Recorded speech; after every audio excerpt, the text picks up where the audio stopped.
I'm one of the co-founders of Univ.AI, and today we have a workshop on Bayesian computation, which I think you will quite enjoy. So, Bayesian statistics. What is this beast? Okay, well, let's talk about probability, because we've got to understand a little bit of what probability is. I'm assuming that everybody at least has a rough idea of probability, right? What's the probability is going to rain today? 20%, 30%, whatever it is. The way probability works is it's kind of like a weird concept. You just have to define some rules.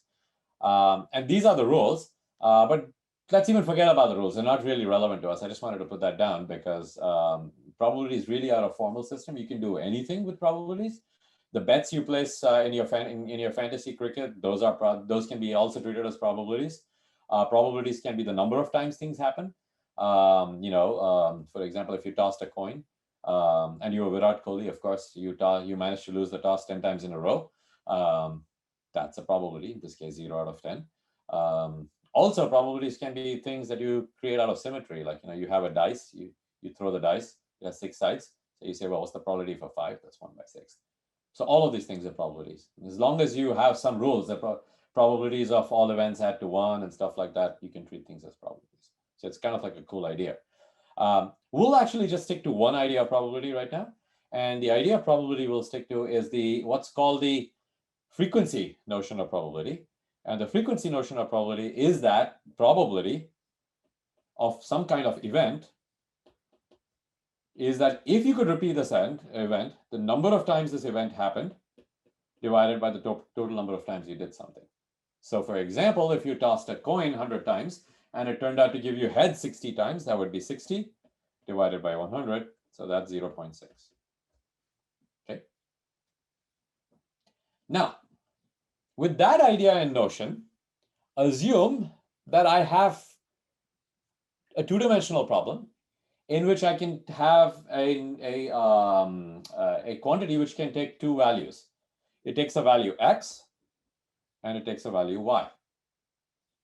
So if you wanted to ask the question, how many times do x and y occur together, specifically xi and yj occur together, you just count that, and we're going to call that nij, and we divide it by the total number of times we look.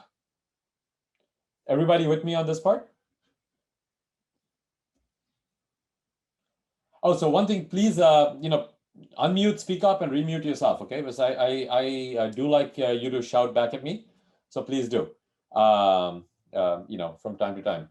And as far as questions are concerned, I will stop from time to time and sort of ask you to ask me questions as well. So it's not a one-way thing. By the way, none of our classes are one-way things. You should expect in any of our classes, just like this presentation, to have to shout back at me. So everybody okay with this notion of probability? Just the number of times something happens, right? Divided by the total number of times you did it. That's right. Yeah. Yeah, good. Okay. Now, we can define some other probabilities. We can ask the question, what is the marginal probability? And we call it marginal because we are looking in the margins. This is a margin, right? So we're looking over there. So let's ask, what's the marginal probability of having the x be xi? Well, that's relatively simple. All I need to do is I need to count, right? So I'm going to go over here. Xi, well, xi happens like this, or like this. So I'm going to add this symbol in mathematics is the Greek letter big sigma. It means add over all possible such cells the numbers you find in these cells. So let's say that this was the cell j is equal to 1, that's the cell j is equal to 2, and that's the cell j is equal to 3. We are going to say ni1 plus ni2 plus ni3 divided by the total number n. This is called a marginal probability because you can write it in the margins. That's the big reason why it's called a marginal probability.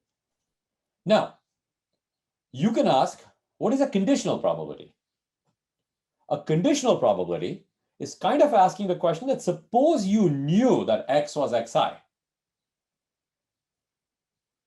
which means the total number of things that could happen has become less. It's not the total number n, but rather it's this total number ci. So if this was 5, and this was 6, and this was 9, this would be 5 plus 6, 11 plus 9, 20. Okay. And now you want to ask the question, what's the probability that y had this value? So then you'd say, well, that happened 6 times. So I get 6 by 20. So that's a conditional probability. So that's saying that given something happened, what's the probability that something else happens? Given that x is equal to xi, what's the probability that y is equal to yj? Okay, that's all you need to know to do Bayesian statistics, funnily enough. The rest of it is arithmetic, like literally. Okay, so look at this. I'll take Nij divided by Ci, which is this conditional probability here. And I'll multiply it by this marginal probability, Ci by n. When I do that, the Ci's will cancel. And so I'm going to get Nij by n. Now what's that?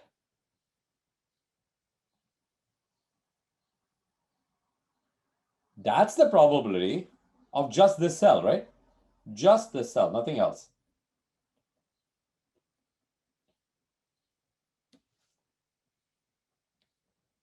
So this probability is what's called a joint probability. X equal to xi, y is equal to yj.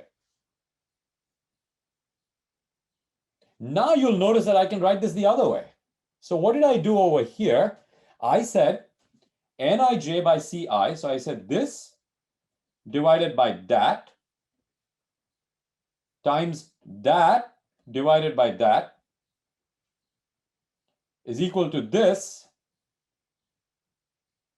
divided by that. Now it should be relatively clear to you that what I can do is play this game the other way. In other words, what I can say is this divided by this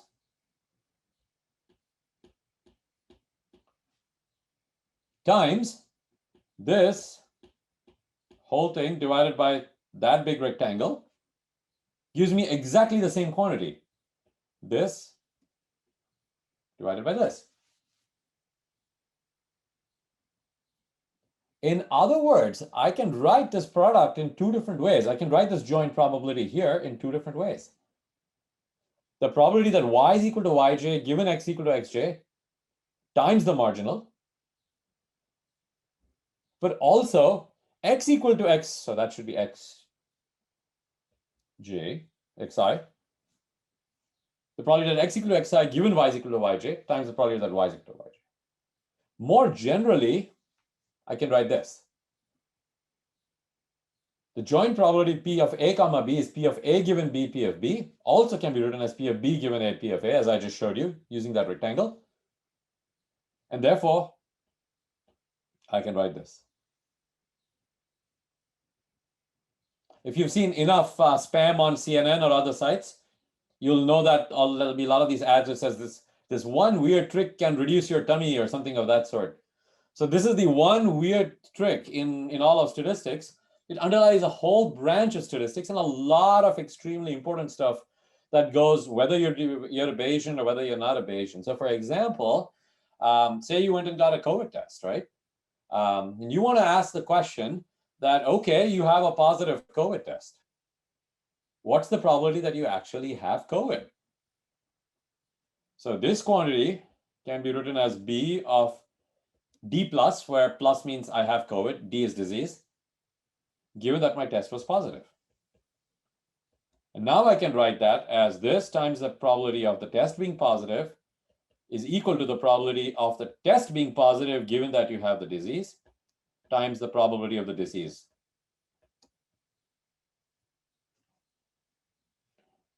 Now, what the test gives you that you're positive is this number.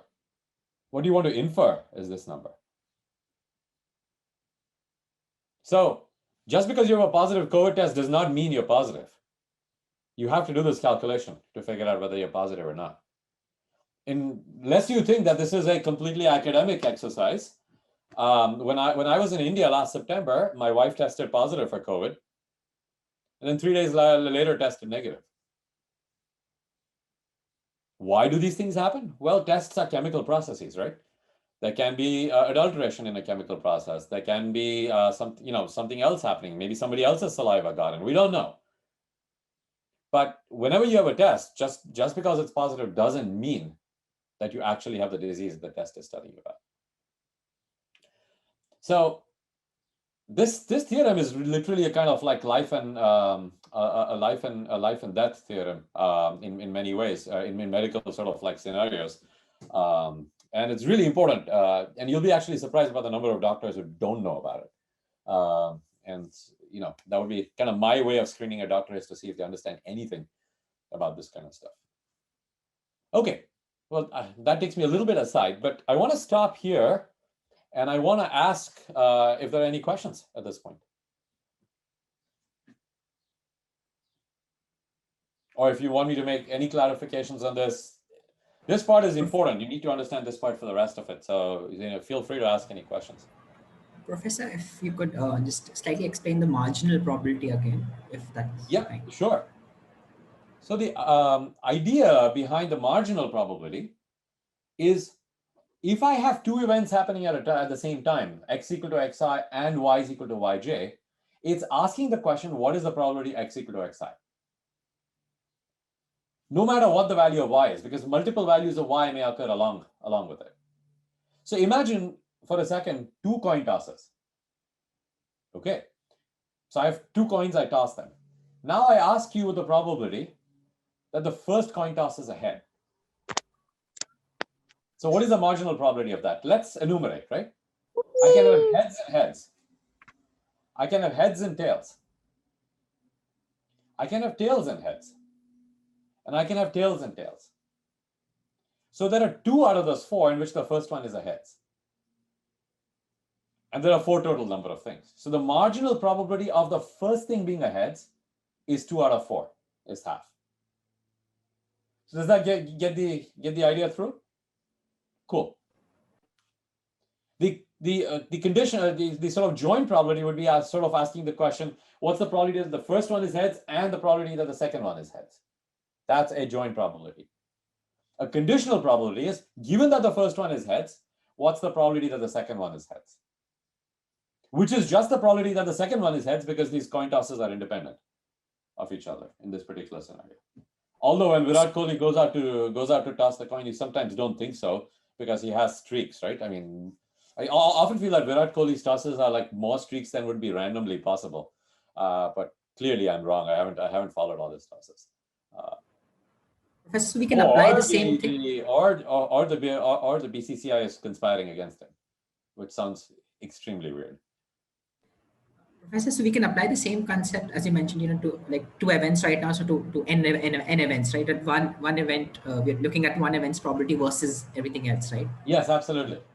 Yeah. Everything is easier to think in 2 events, at least for me.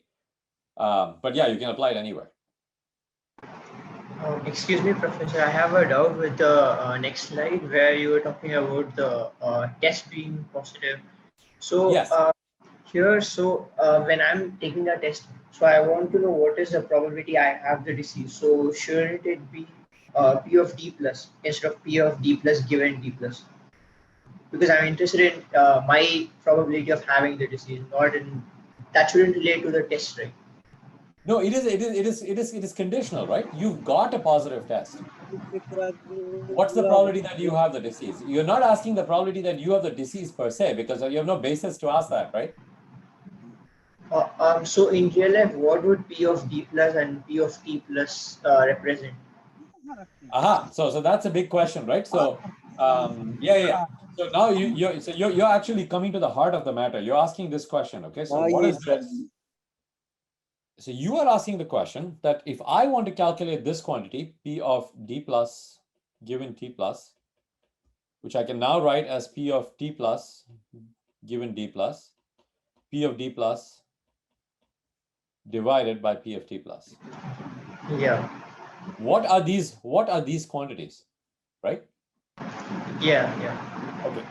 So the P of D plus is the probability of having a disease, right? So this quantity is essentially asking, and we'll actually go into this in a little bit, what is the prevalence of a disease in a population? So let me put it to you this way. Okay, so we're talking about COVID-19, right? Like, a good portion of India now has COVID-19, but at the very, very beginning, right? That is March of last year, when very, very few people had COVID-19. Let's put that question up. This particular quantity, P of D plus, the probability of having the disease, the intrinsic probability of having the disease, or the prior probability of having the disease, as it is called, would have been extremely low, because it's very unlikely you would have come into contact with somebody who had it. Let's say March 15, 2020. Okay. So even if you got a positive test at that point, which is given by this. So what this is saying is that if you have the disease, what is the probability that you will test positive? It might so be that if 100 people who have the disease, only 99 test positive, right?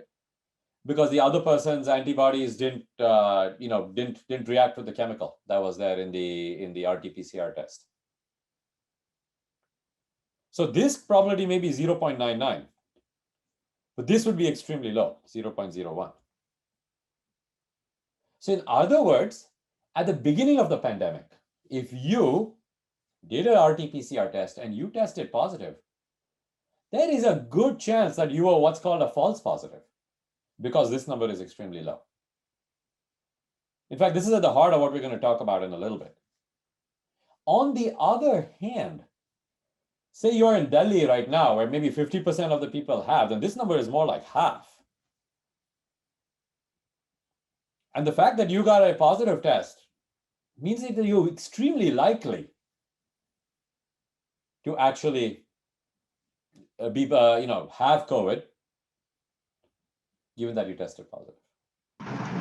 So Professor, this quantity over here is really a property of the test, but it is also found experimentally. That's an important point to make. But it's really a property of the test. It's like, how many false positives does this test give you? This is a property of what's called the prevalence. And this basically, the P of T plus is just a normalization. You don't really need to worry too much about that one. Yeah, so go ahead with your follow-up question. Yes, so Professor, if I understand correctly, P of D plus is like the probability of having disease that is not affected by other events. So it's like the actual characteristic of the disease itself, if I'm... Exactly. And the actual characteristic of the spread of the disease and so on and so forth. Exactly. Okay, I got it. Thank you so much. Yeah. By the way, this P of T plus is also very easily calculatable, as you might expect, because it's P of T plus is this marginal probability we talked about, right? So I can write this as sum over P of, sorry, that was poorly written, P of T plus given your disease status, which is P of T plus comma D plus P of T plus given D minus. This is the joint probability of testing positive and having the disease, and testing positive and not having the disease. And then this can be written as P of T plus given D plus P of D plus P of T plus given D minus P of D minus. So in other words, you see this numerator here? It's that numerator plus the other term that you would have to get the marginal. Okay. So that's it. So this particular formula has lots and lots of uses. So another example is this. So if you're an older woman who's having a baby, there's a good chance that your baby might have Down syndrome because of the way our human fertility tends to work. But say there are two women. One is young and one is old. They both go to the doctor. They both get this test for Down syndrome. Okay, and both their tests are positive. Now, which one is more likely to actually be positive? Which one's baby is more likely to actually have Down syndrome? This is a question to you.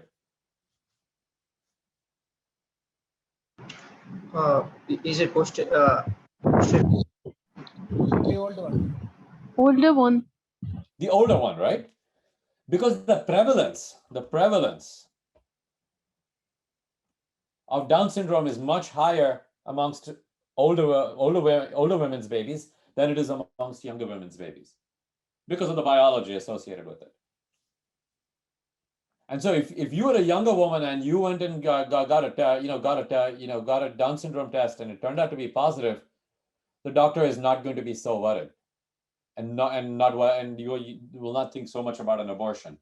But whereas if you're an older woman and your fetus tested positive for Down syndrome, then the doctor will worry much more about Down syndrome and maybe talk to you about an abortion. Now, there was a big scandal some years back in which doctors didn't understand this and gave people the wrong advice. There were lots of abortions happening to younger women's kids when it was not necessary. So again, as I said, this is kind of like a life and death important kind of formula in many ways, understanding it. Okay, but we're going to actually use it. We're not just going to do it. But strangely enough, the example I've chosen to use is actually one from COVID. And it's from April to May of last year, and it's from Santa Clara County, where Palo Alto is, where Silicon Valley is, in California. There was a seroprevalence survey done over there. What seroprevalence means is that you go out and you test a whole bunch of people. Just randomly, you test a whole bunch of people, and you see whether they have COVID or not. Now, this particular seroprevalence survey did not do it randomly. In fact, they went and asked people on Facebook. And it turned out that because you ask people on Facebook and because people know each other and talk to each other, these are the counties which have the highest amount of participants, more close to rich Palo Alto and so on and so forth. So they had to correct for their bad sampling strategy and all of these kind of things. But let's not talk about that. Let's assume that we can do that. Okay. So these were the problems. Most of the respondents were young to middle-aged white women. And therefore, the authors had to apply demographic corrections. And sampling via Facebook has significant issues, right? People signing up for this are more likely to be those who had symptoms or who know other people who had symptoms, and so they can get a test. So there's all kinds of issues on the sampling that was there. But we'll sweep them on the rug for now and assume that they actually managed to get a representative sample, or at least correct for it to get a representative sample. So the authors of this paper, by the way, you can, I will be sharing these slides and you can go look up these papers. So everything I've done over here actually has work which is available, so you can actually take a look at it at your leisure afterwards. Okay. So this is a quote from that paper. It's blah, blah, blah, blah, blah. But the most important thing I want you to take from it is this line over here. They found a crude prevalence rate of 1.5%. And they used frequentist statistics to get a confidence interval. And a confidence interval means that it's like a 95% confidence interval. So the true value is at 95% of the time in between these two numbers. So they think that the prevalence is 1.5 with the upper side being 2%. And then when they made this kind of correction for their bad sampling and so on and so forth, their upper level went up to 4.16. Now, 4.16 is actually a large prevalence in April of 2020. Probably not a very large prevalence right now, but it was a large prevalence in April of 2020. And so the first thing people started thinking, this does not pass the smell test. We've had like literally about like a month for this to spread amongst people. Either this disease is gangbusters crazy and it's spreading like anything. Remember, at that time, they didn't have the Delta variant. Or there's some mistake in the way these people have done this calculation. But as has so often happened in the last 1 year of COVID, whether you've been in India or whether you've been in the US, these numbers have been used for political aims. So let's just put these numbers in context. Santa Clara County has a population of 2 million people, okay? For a population of 2 million people, so what is 2 million? 2 times 10 to the 6, right? if I'm saying the prevalence is 1.5%, I'm saying that 1.5 divided by 10 to the 2. So 10 to the 2, that becomes 4. And I have 30,000, right? So that prevalence is saying that 30,000 people actually had COVID at that point. Okay. They had 1,000 recorded cases, and they had 100 deaths at that point. So the claim was there were actually 30,000 cases. If you go to 4%, that says 80,000 cases. So the claim that these folks were making, and which the right-wing media and politicians in the US, read Donald Trump and company, seized upon immediately was, hey, everybody's got it. Let's reopen the economy. Let's go to bars. Let's do all of this stuff. We don't need to mask, all of this kind of stuff. So that was the immediate consequence of this thing coming out. So it immediately got politicized. Okay, so that was one thing that happened. Second thing that happened. Let's talk about the fatality, right? We had 1,000 people who had COVID. We had 100. We had what? 100 deaths. Naively, that's 10%. 100 out of 1,000 times 100, right? But testing always lags. So the actual infection fatality rate is typically quite low. If you think about it, if you have a prevalence of 1.5% or 30,000 cases, and you've only got 100 deaths, deaths are something you can find out, right? That's not going to be hard. Unless you're in India, where you're undercounting deaths by a factor of 10 or 5 or 2, depending upon whether you're in the former case in the northern states or in the latter case in the southern states, where our healthcare systems are kind of better in Tamil Nadu and Kerala and these kind of places. So 1.5% gives you 30,000 cases. And at 30,000 cases, if you have 100 people dying, so that's 100 divided by 30,000 times 100, or 0.33%. If it's 80,000, it's even lower. It's 0.125%. Now, at the same point, when people looked at Italy and so on and so forth, the fatality rate was more like 1%. Italy or New York City or any of these other places. So this low infection fatality rate was the second thing that the right-wing media and the right-wing politicians basically seized upon to say, hey, only 0.125% people die. That's not so much worse than the flu for older people. Let's open. And you heard this like again and again and again, basically going on in the US. So again, the same basic paper was seized upon by right-wingers essentially to try and push public policy. Except the problem was that the work these people did was really sloppy, and we're going to see how this work was really sloppy because of the understanding of Bayesian statistics that we're going to develop over this next 1 hour or so. Okay, so just to put some numbers in place, you can get a whole bunch of numbers from the technical appendix of this paper. And the numbers basically fall into 4 categories. So these are the 4 categories. You tested positive for COVID, but you were negative. That's 2. So that's a false positive. You were actually having the disease, so you're a true positive. Okay. You tested negative for COVID. You didn't have the disease. This is the most likely case. So this is a true negative. But you tested negative for the disease and you actually had it. That happens as well. Right? Some bizarre reason your antibodies did not react with the chemical. And so you get this thing too. So that's a false negative. So these are the 4 terms you need to know: true negative, false positive, false negative, true positive. Okay.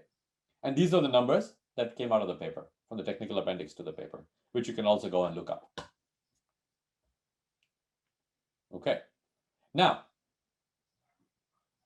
quick question to you. Can somebody tell me from these numbers what is the probability of D plus given T plus? And how I would calculate it?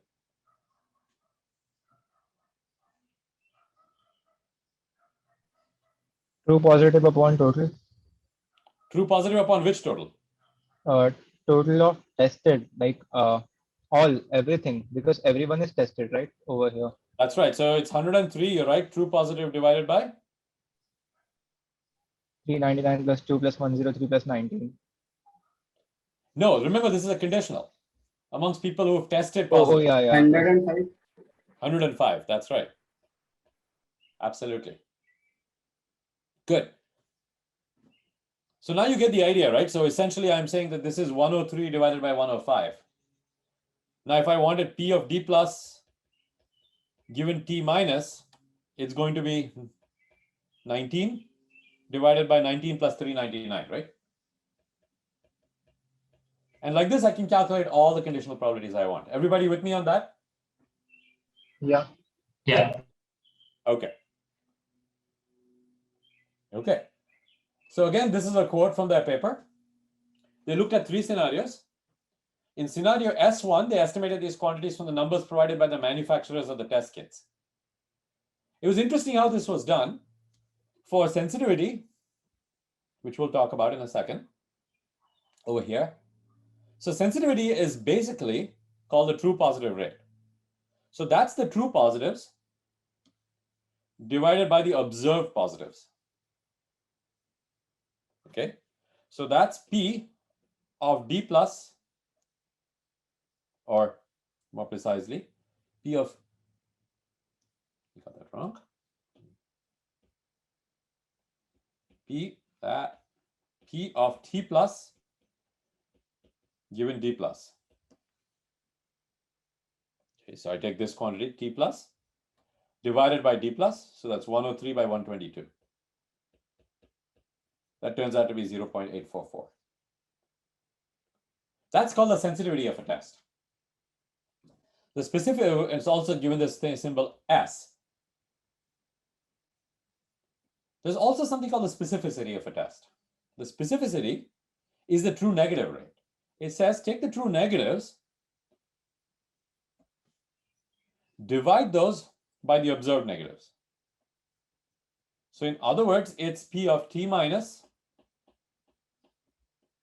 given D minus, because this is the D minus.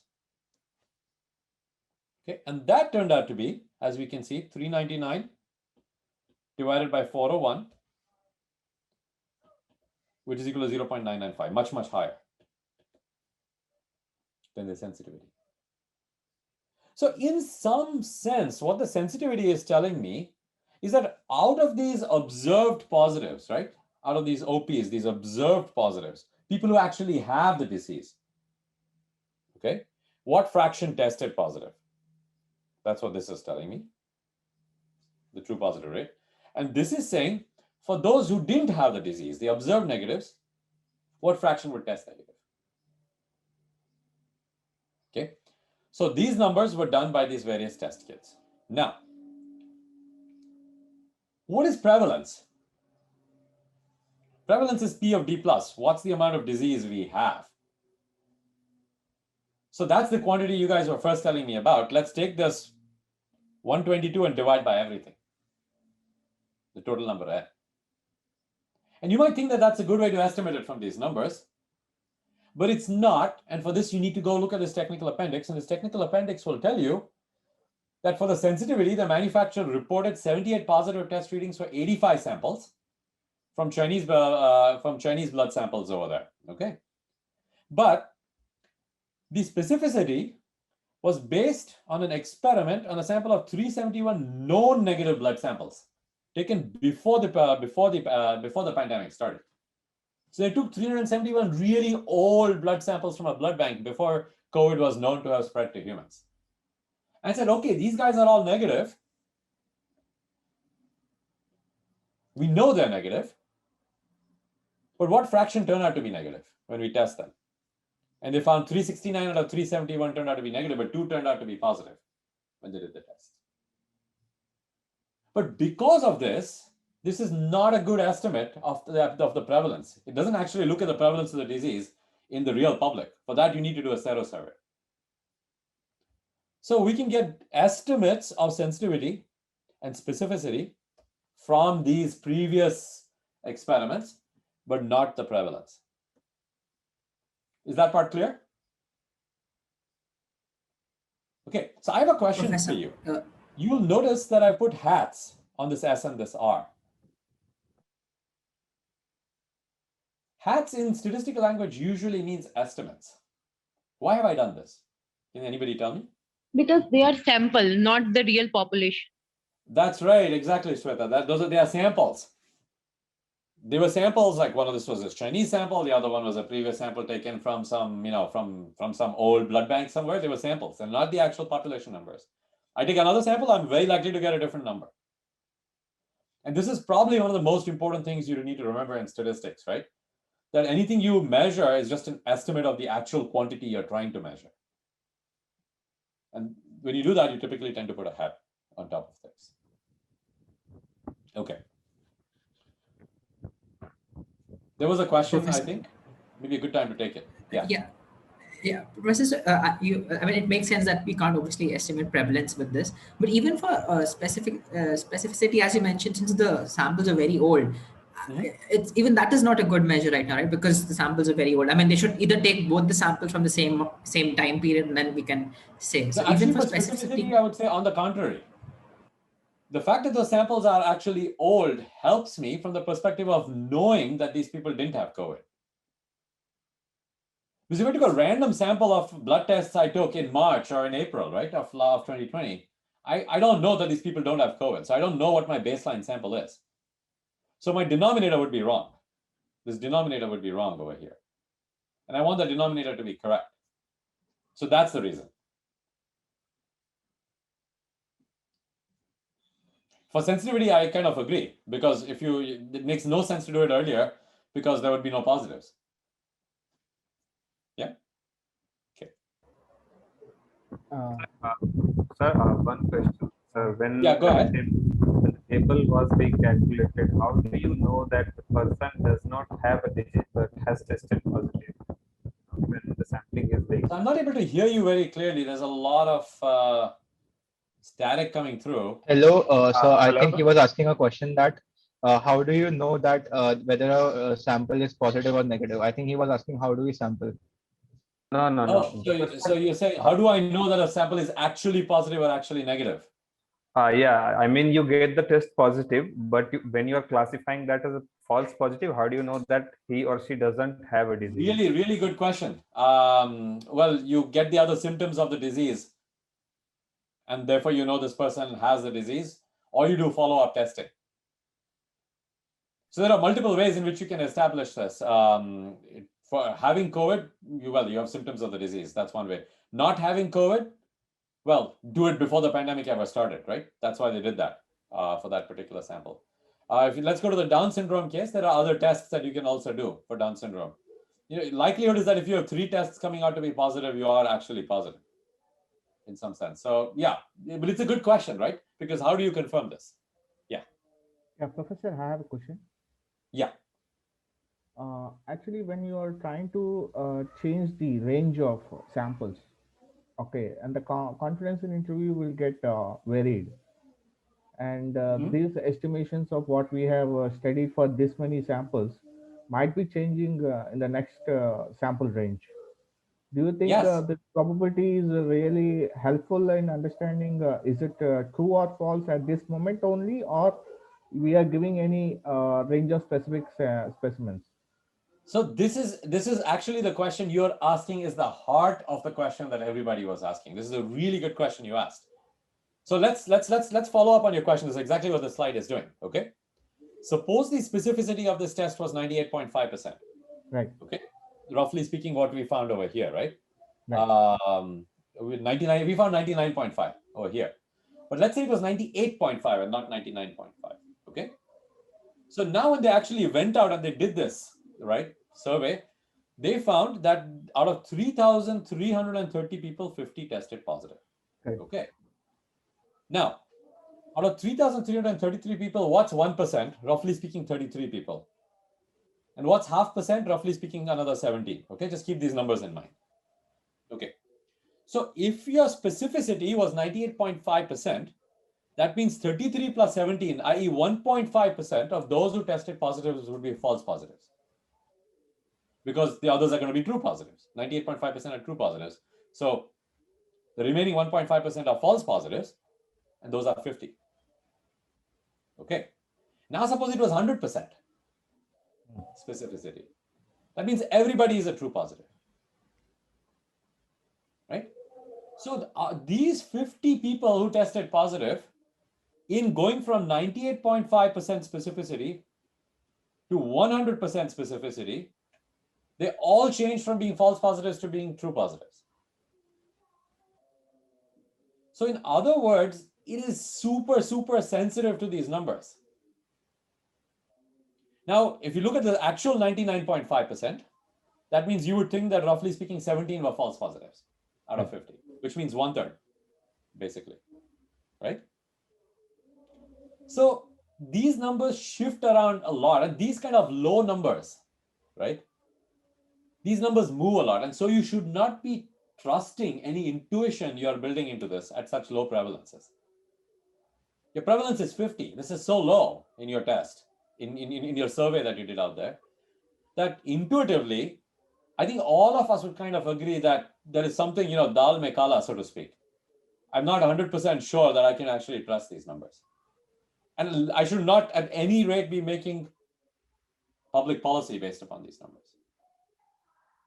But then that's what you've got, and you've got to make some public policy. So you should find a principled way of actually dealing with these numbers and being able to give the uncertainties on these numbers. If those uncertainties are huge, so be it. That's what you need to communicate to the policy people, what these uncertainties are, and do this correctly. And they actually landed up doing it wrong in this paper. That was part of the things, and they were criticized, extremely kind of roundly for it. Okay. Now go out instead to Italy or to New York City, right? There the prevalence is much higher, 20%.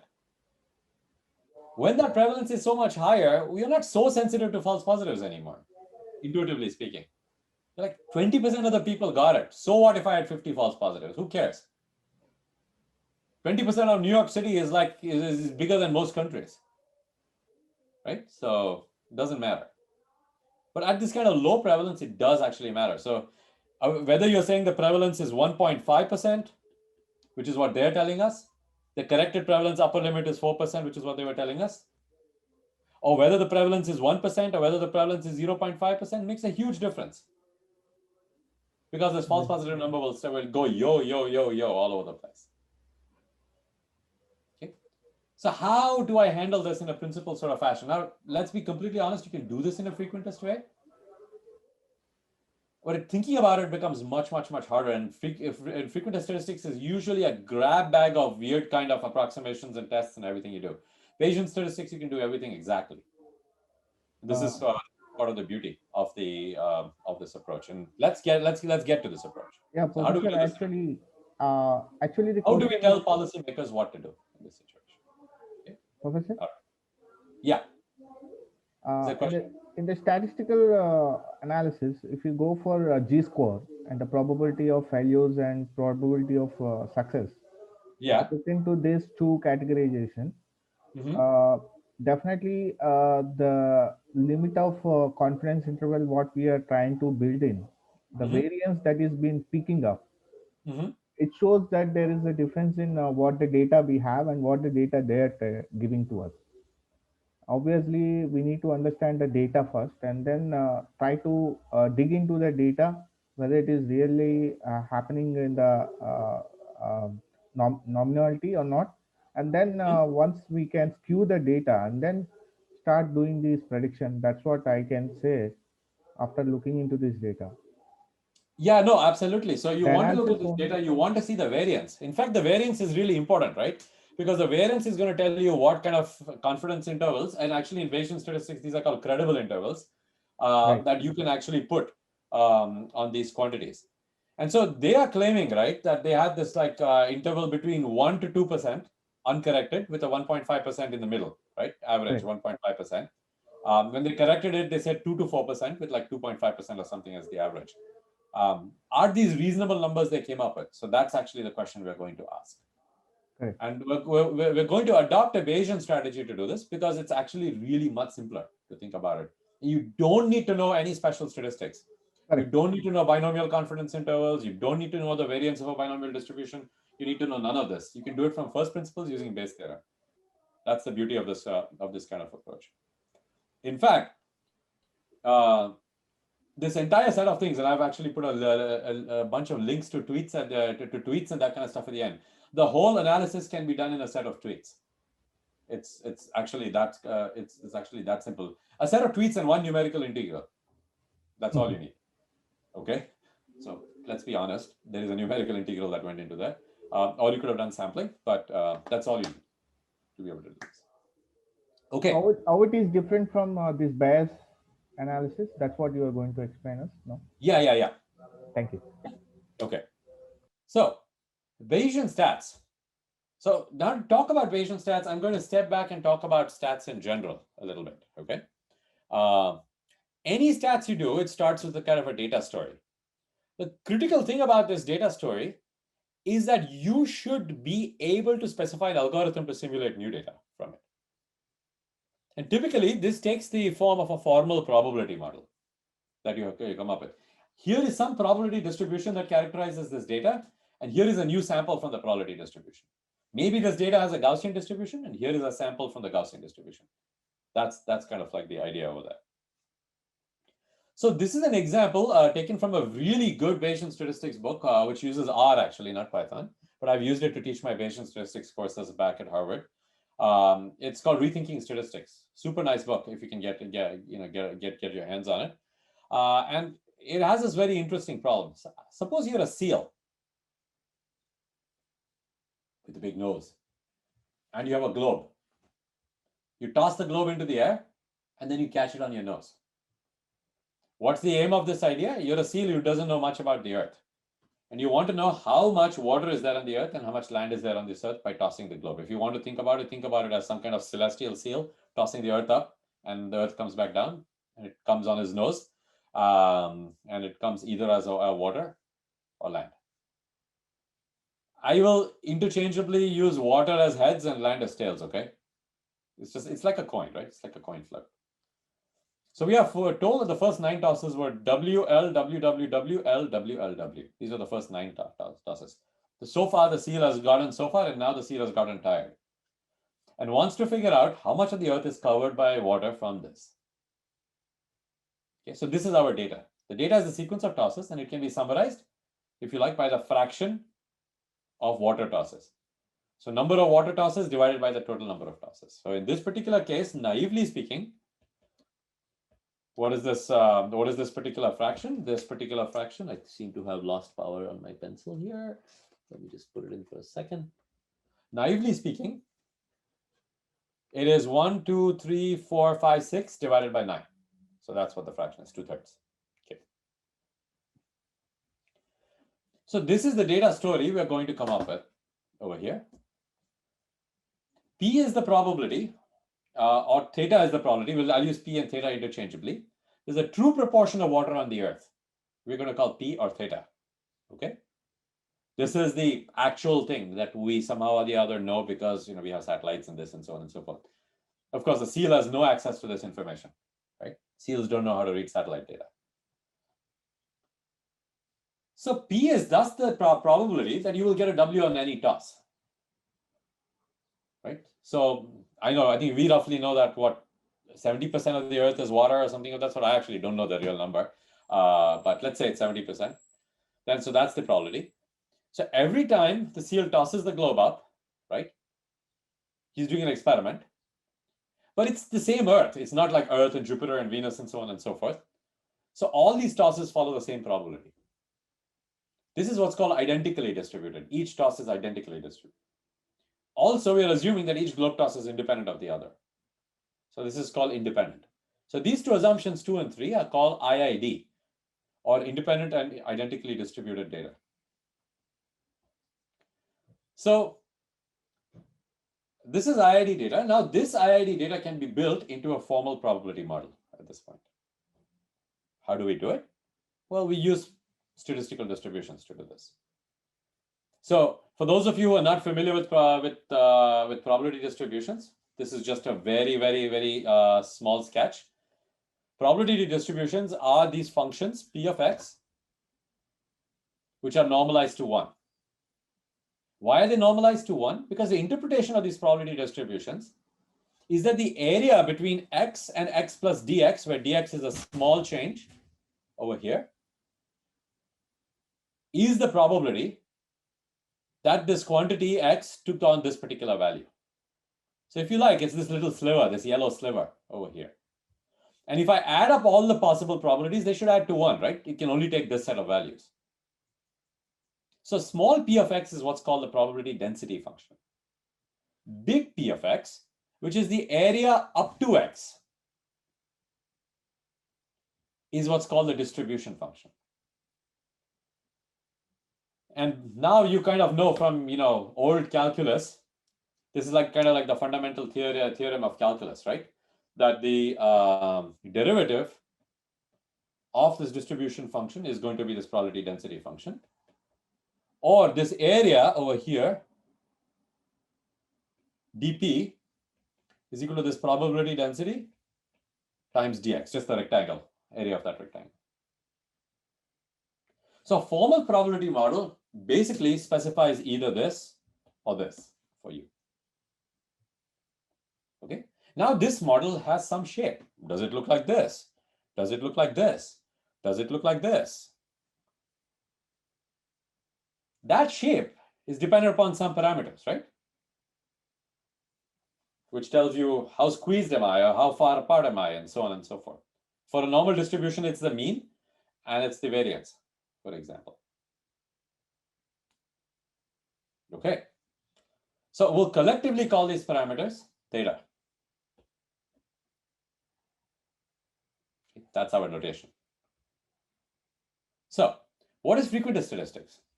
Frequentist statistics answers the question, what is data, with this notion that data is a sample from an existing population. I had an election in all of Karnataka, but I only sampled 1,000 people to ask them who they were voting for. That's a sample. I'm going to make some kind of conclusion about how Karnataka is going to vote from this question I asked to 1,000 people. That's our usual idea, right? Population versus sample, population versus sample. We're kind of familiar with this idea. So in frequentist statistics, data is stochastic, it's variable. It changes from sample to sample. The parameter is fixed. There is some notion of there being a true parameter, like a true fraction of water P. The true fraction of people in Karnataka who are going to actually vote for BJP, say for example. So that there's this notion of a true value. But we can only estimate this on our sample, so we put a hat on it. But this parameter is considered fixed in frequentist statistics. So that's the basic idea in frequentist statistics. What distribution do we use in this particular problem? We use the binomial distribution in this particular problem. What's the binomial distribution? It's basically telling us how to count these possibilities, right? So suppose I have a coin and I toss the coin 3 times and I get 2 heads and 1 tail, right? So I'm going down sort of like this. Head over here, and tail over here. I'm going down that way. How many ways? What's the probability of that happening? I have 2 heads. These are independent.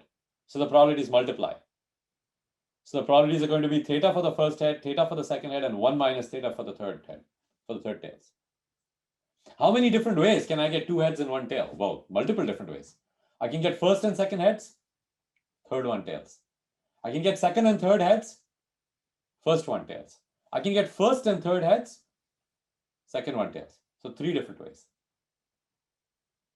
How do you get these 3 different ways? It's basically this kind of combinatorial factor. You might remember this from like way back in 10th grade or 11th grade or something of that sort, doing these various combinations, permutations, and so on and so forth. So I'm not going to go into any detail on it. It's not that relevant to our problem, but you can go figure it out. Okay. A totally fair coin has theta of 0.5. In our case of our seal, it might be more like 0.7, right?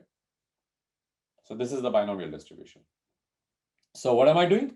I'm taking these probabilities because 2 heads and 1 tail, and then I'm multiplying it by the number of ways in which this can happen, 3. Okay, and that's why in this particular scenario of getting 2 heads, I had 3 heads.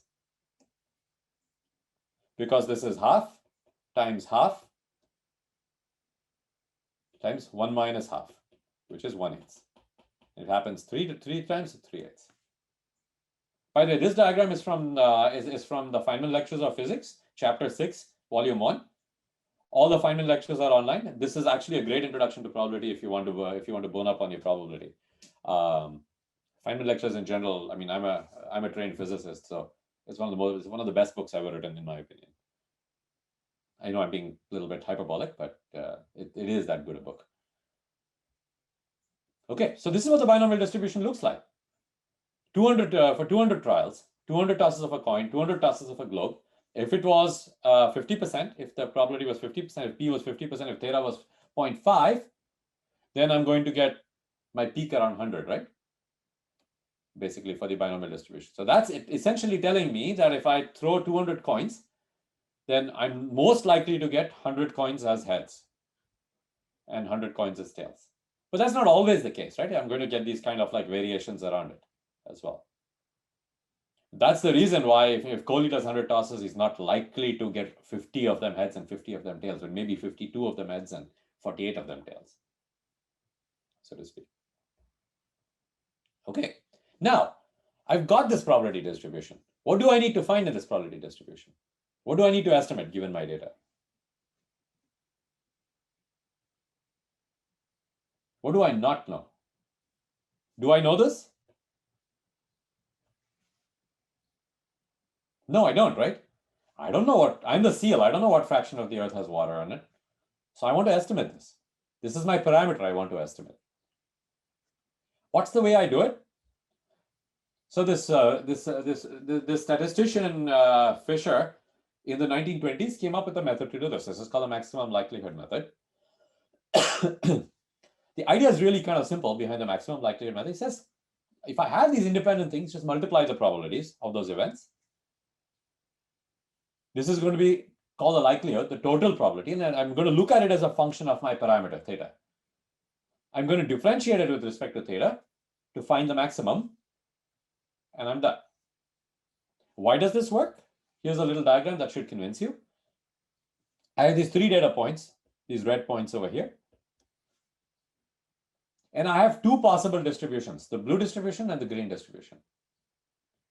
According to you, which one is more likely for the data to have come from? Blue. Blue, right? The first one. It kind of aligns up better, right? And the way aligns up better can be operationalized is by saying, well, the probabilities, which are basically these bars, right? These slivers, this sliver, this sliver, this sliver, they're much taller. For the same dx, the dp is much higher over here. And because these slivers are much higher, these probabilities are going to be higher. So the product of these 3 blue probabilities is going to be higher than the product of these 3 green probabilities. So like this, what I'm going to do is I'm going to move this distribution along, right? And see which one of these distributions gives me the highest product of these 3 numbers. This is the idea of maximum likelihood. Make sense? Yeah. Yeah? Okay. That's it. That's all there is to it. So we go and do it. Binomial distribution, differentiate. I take the logs because differentiating is kind of easier when you take the log. Differentiate it, and I get 6 by 9.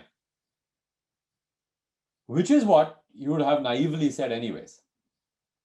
So it's kind of good that it actually used your intuition. So this is the maximum likelihood method. I can plot it as a function of theta, and you can see that as well, that it has this peak at 6 by 9 over there. But now the question you want to ask is, what about the uncertainty? So I've done 9 of these tosses. If I do another 9, I might get 4 out of 9. And another 9, I might get 7 out of 9. Who knows? So there's going to be some uncertainty, right? So how do I do this uncertainty? Well, if you were Baba Ramdev or somebody else and had a special line to the Lord, he'd give you a million different samples. And you'd say, okay, I'm going to do this on each one of the samples. I'm going to give you a distribution of theta hats. You're done. Right? You have these M estimates. In the in the limit that this m becomes large or goes to infinity, this is called the empirical sampling distribution of the parameter theta. Million is infinity enough, right? It's a large number. So we could use the sampling distribution to figure the uncertainty on theta. In real life, we're not so lucky. We're not Baba Ramdev. We don't have any direct telephone line to the Lord. We don't get any such information. What we do is we basically take our data and we sample it with replacement. So we basically say, okay, I'm going to take this first toss out of these 9 things and replace it by something else. Randomly choose a heads or a tails of W or an L and put it back in there. Okay. So boom, I keep doing that again and again and again, and I can create million such distributions, and I can actually calculate the distribution. This is called the bootstrap, right? And so this gives me a measure of uncertainty on theta hat. Now, one thing I want you to be extremely careful to understand is that this is the uncertainty on theta hat. This is not the uncertainty on the data sets I can create from this theta hat. So imagine I had some distribution that came from this on the theta hat, right? So it looked something like this. Here is my 6 by 9. If by the 6 by 9, I simulate data, I simulate 9 of these trials each time, I'm going to get different kinds of stuff. Sometimes I'm going to get 1, 1, 1, 1, 1, 1, 0, 0, 0. Sometimes I'm going to get only 4 ones. When I say, oh, it's not 6 by 9, but it's actually 3 by 9, because 3 by 9 is at this point in the distribution, I'm much more likely to get less waters, less heads. So the variation is actually way more than the variation of this. It's kind of wider in some sense. And this kind of distribution is what's called a predictive distribution. It is not the parameter distribution, but it's the predictive distribution. Predictive distributions are always wider than the parameter distributions. So this predictive uncertainty comes with this kind of like generative story, right? So now once I've got a distribution, I can make these 9 different tosses. To do that, I use the Bernoulli distribution, which is the binomial distribution for one sample. And this is like literally the code in Python to do it. And I've made 3 different samples over here. And if you look at these 3 different samples, they don't always have 6 by 9. The first one has 7 by 9, the second one has 6 by 9, and the third one has 7 by 9, which you should expect. And so to get the full predictive uncertainty, we should use the theta hat from all the theta hat from the sampling distribution. What do I mean by all the theta hat? Reasonably, I might say the theta hats which have 90% of the area under them. And then generate all these simulated data sets, and this will give me all my simulated data sets. And now I've specified the full generative story that I talked about earlier, right? That I should be able to generate new data from my probability distribution. This is why I did this whole story, this whole game. So that's what statistics is about. And what you have seen here is an example of the entire statistical process done in a frequentist fashion. Let's switch to doing this in a Bayesian fashion. So very quickly, I take about a question or so. Any questions? Yeah, one question, Professor. Yeah. Yeah. So, Professor, I know bootstrapping is just that I was thinking that, since you're using the first sample to create so many more samples, what if that first sample is extremely biased? So all other samples would also be extremely biased, right? You're totally screwed. Yes. So you are. So there's nothing you can do. If your sample is not representative of the population, you are out of luck. But you are out of luck generally. You're going to get wrong values. And this actually has consequences. For example, in the 2016, not in the 2016, but in the 2012 election, when people went out and sampled a lot of people, this is the Obama versus Romney election in the US, they forgot to sample people who had cell phones. Because they kept contacting people who didn't have cell phones. Now, people who have cell phones tend to be younger, and younger people in the US at least tend to vote more Democratic. And so they missed out a whole bunch of Obama voters. So yeah, the sample was bad. Your results are going to be bad. So you're out of luck anyways. Make sense? Okay. Professor, I had a small doubt. When we talk about bootstrapping, so is it like we will replace all the samples with the opposite value one by one? and create different samples? No, let's bring back this question later, because this is a talk about Bayesian stats. I don't want to go into the frequentist things. Okay. But at the end of it, we can get back to exactly what you're doing in the bootstrap. Okay. Sure. Yeah. Okay. So now let's talk about a different way to think about this problem. And now finally, after all this like setup, we're coming to Bayesian stats. Okay. That's okay, because the Bayesian stats is simple enough that we'll be able to go past it actually quite fast. So the difference in Bayesian stats is that you actually assume that the sample is the data. You forget about the population. You assume you assume that it's fixed. And instead you say that the theta are actually random variables. They are not fixed. Now in frequentist statistics, you land up actually doing that because you have a distribution induced on theta hat through this bootstrap process or through having multiple samples. But here you don't do that.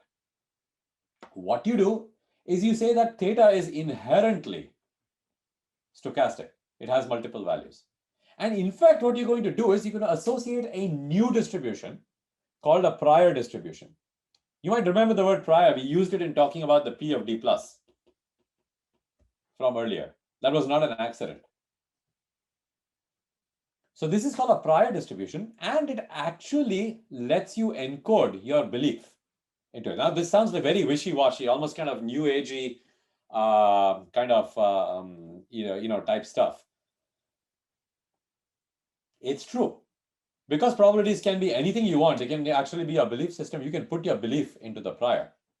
But if you're a reasonable, rational human being, you will let data trump your prior beliefs.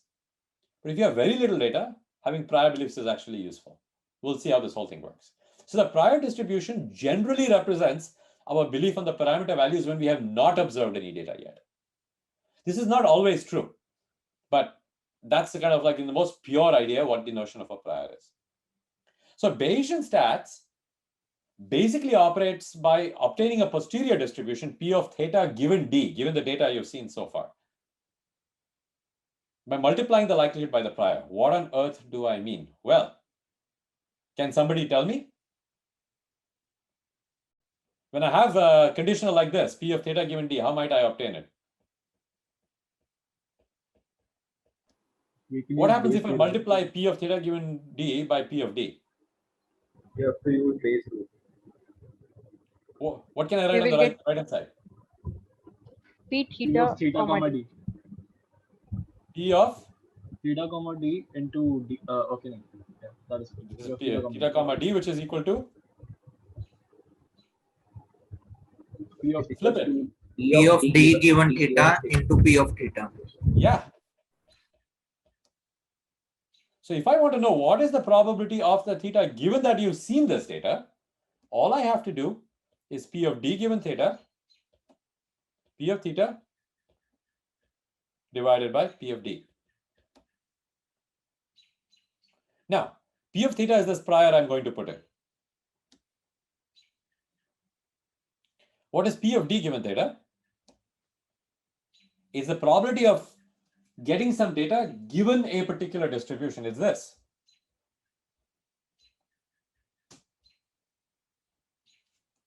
It's one of these.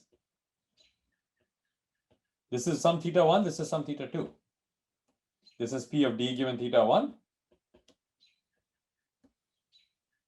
Just multiply those three probabilities, multiply those three. Or P of D given theta 2 is multiply the three greens. So this is the three blues, multiply three blues, and this is multiply three greens. So what's the other word for it? The likelihood, right? Yeah, that's all it is. This is it. Multiply the likelihood by the prior, divide by this thing called the evidence, and often you don't even care about the evidence because it's just a normalization constant. In fact, the basic idea of Bayesian statistics is so simple I could write it in between the words on my slide. This is it. There's actually nothing more to it. It has consequences, of course. So let's talk about this. The Bayesian approach to statistics has two parts over here. Part one is we are treating the parameters theta as random variables. Right? Part two is we are associating a prior distribution with it. Part three is we are associating a Bayesian Okay. Then we are doing this likelihood times prior stuff. And we are calculating our probability of theta given d. Okay. So let's talk for a second about what this prior is, right? What is this prior? So this prior is an encoding of your belief of what the value of theta is. So you are the seal. You're coming in. You're saying, hey, I don't know. I think, any amount of water, any amount of land is equally likely. It's equally likely that I can have 20% land and 80% water as I can have 80% land and 20% water. So maybe one seal says that. Meanwhile, in the corner, another seal starts barking and says, nah, I don't believe you. I think water and land are equally likely. And then the first seal asks the second seal, are you really confident about that? The second seal says, no, I'm not really that confident about that. So that second seal's prior is this orange distribution. It is peaked at 0.5, this equally likely kind of notion. But this seal is hedging its bets. It's saying, I'm not so sure, I'm not so sure. I don't know which one of these is more likely. So I'm going to have significant probability here and significant probability here. The first seal said, oh, I have absolutely no clue. And I think all of these are equally likely. So it's completely flat. It's a uniform distribution. Well, seal number 3 comes in. Seal number 3 says, oh, no, I am pretty darn sure that water and land are equally likely. So he says, oh, my prior is green. I think by the time you get to 0.4 and 0.6, the probability has fallen off. It's very close to 0.5. I'm pretty darn sure it's 50% land, 50% water. So all these seals are coming in with their priors. Meanwhile, finally, there is a seal who's coming in who's a Bedouin, who's an Arab. He says, I come from the desert. What are you guys talking about, like 50% water? There is no 50% water. In my case, I think there is only like 15% water. And that too, I need to go to an oasis to find it out. So that's going to be my prior. So all these different seals come in with their different notions of how much water is there on the earth. Does that make sense? If you were a person who lived in the desert, you would probably not think that there was that much water on earth. Or if you were a Martian who came on earth, you'd be actually kind of surprised. Let's put it this way. So everybody's got their different priors, and you can put these priors into our problem over here. So our quantity of interest now is this quantity that we are calling the posterior distribution. And it's called the posterior distribution because it is posterior after having seen the data. P of theta given d, it's this conditional that you're looking at, and that's what we want to calculate. And that's going to give me an uncertainty-driven estimate, a probability distribution of what this theta is once I have seen some amount of data. Okay, and this is the main concept of Bayesian statistics. So what does this posterior look like? Suppose I was one of these seals who thought everything is equally likely. And then I had a likelihood, which as we saw this function, had a peak at 6 by 9, right? So I multiply these two together, and that multiplication is proportional to this. If I had a completely flat prior, which was seal number 1, that's not going to change the shape of this distribution at all. It's going to look very much like the likelihood distribution. So my posterior is going to look like this. Now, suppose I had another seal who said, well, the probability of water is 0 up to 0.5 and then 1 from 0.5 to 1. So then you see what it does. It takes this function and multiplies it. So it cuts everything out over here and puts all the peak value over there. Then I come up with another seal who says, no, it's very strongly peaked around 0.5, which is this third prior you're seeing over here. And I multiply that by the likelihood. And you see what happens. It moves everything this way towards 0.5. Why does it move everything? Because I've only seen 9. I've only done 9 tosses. If I am the mythical, untiring seal who can do 1,000 tosses, and I actually know that there's 70% water on Earth, then you would expect that this multiplication would not be that important. We'll see that in a second. But this is the rough kind of idea behind what you're doing.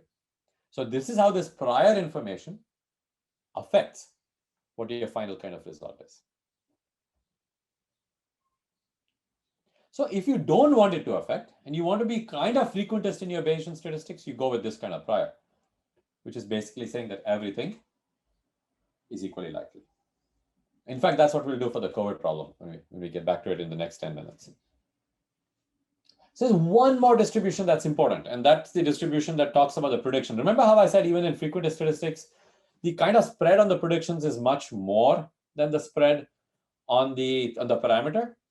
I can quantify that very exactly in Bayesian statistics by calculating a distribution called the posterior predictive distribution. Now, this posterior prediction essentially is asking the question, I have a new data point, y star. What is the probability of this new data point? And the whole idea in Bayesian statistics is you just write down the probability distributions for that. So you're going to write this down. So it's going to be P of y star given the data. How might you calculate P of y star given the data? You say, okay, well, let me go over all values of theta and do this. So I say, give me a sum over all values of theta, and sum for continuous variables becomes integrals. So d theta, P of y star comma theta given the data. With me on that? That is, all that this is saying is that the marginal probability is a sum of those individual cells. This is essentially saying that the marginal probability is a sum of those cells that you saw in the diagram right at the very beginning. So in that case, this is theta and this is y. So I'm adding over all possible cells of theta. That's what I'm doing over here. Now, this joint distribution can be very nicely written as P of y star given theta times P of theta given d. That is just how you write joint distributions, right? Conditional times prior, conditional times prior, except that the prior is the prior over here that you have seen after seeing the data. So in other words, if I know my posterior distribution, I multiply it by the likelihood distribution at the new data point. I sum over all possible values of theta.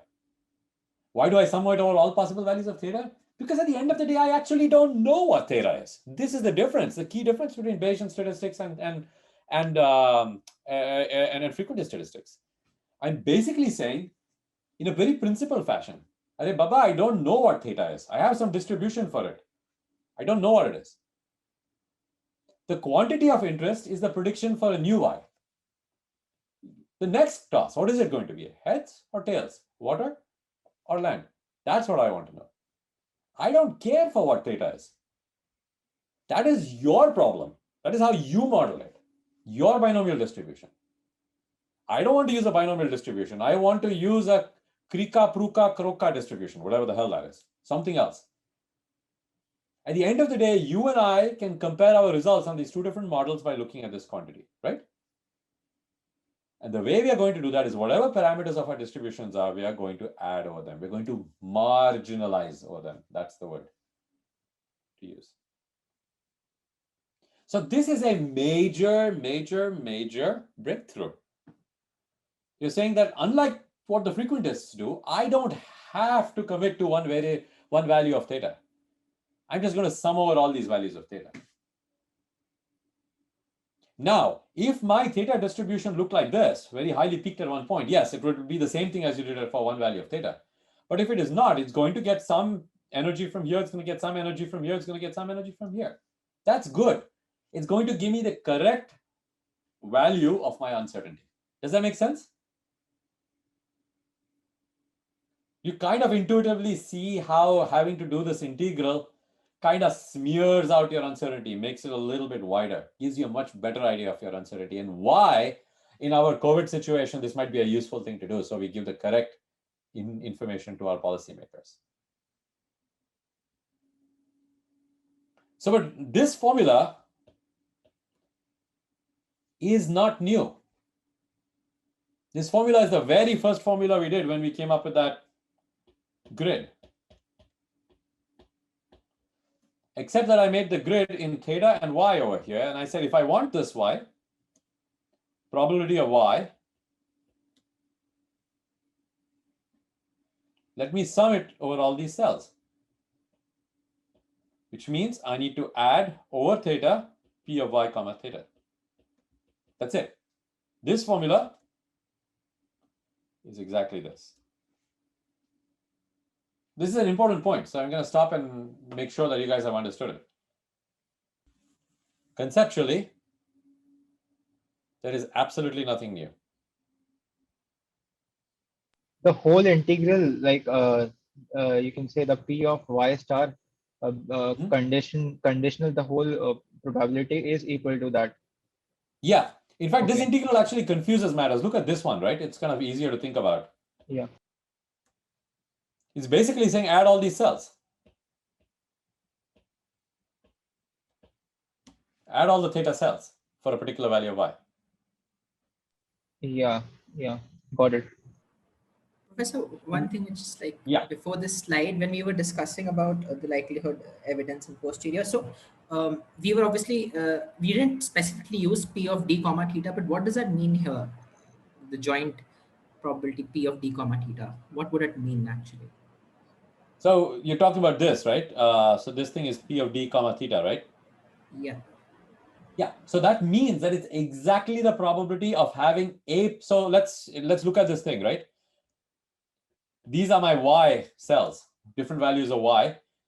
For the sake of argument, just assume that the multidimensional y, suppose I had like 9 things, right?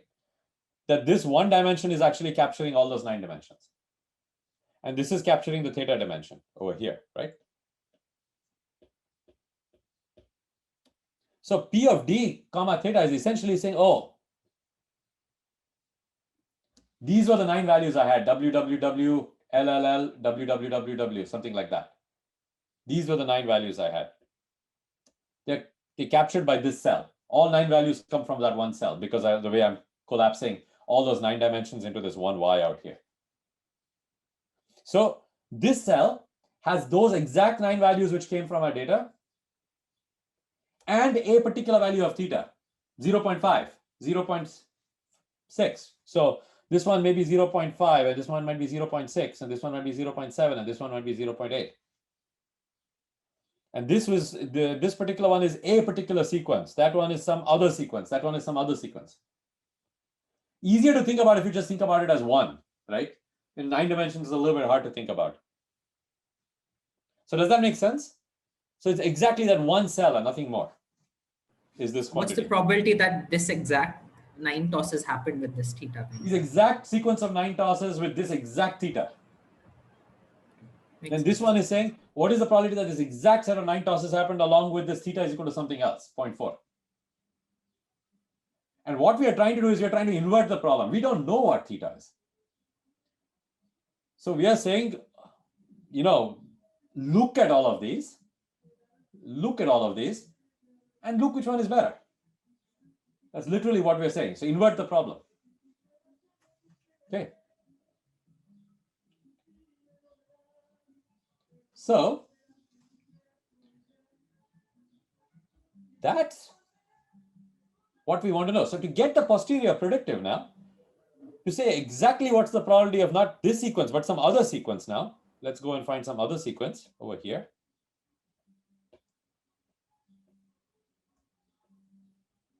How would I find that sequence, the probability of that sequence? Well, let me add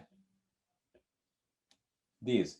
So P of y star, which is this new sequence, is equal to sum over theta of P of y star comma theta. With the caveat that this is not the theta without knowing anything. This is the theta having seen whatever data we have seen so far. So conditioned on the data. And that's what we are doing to calculate.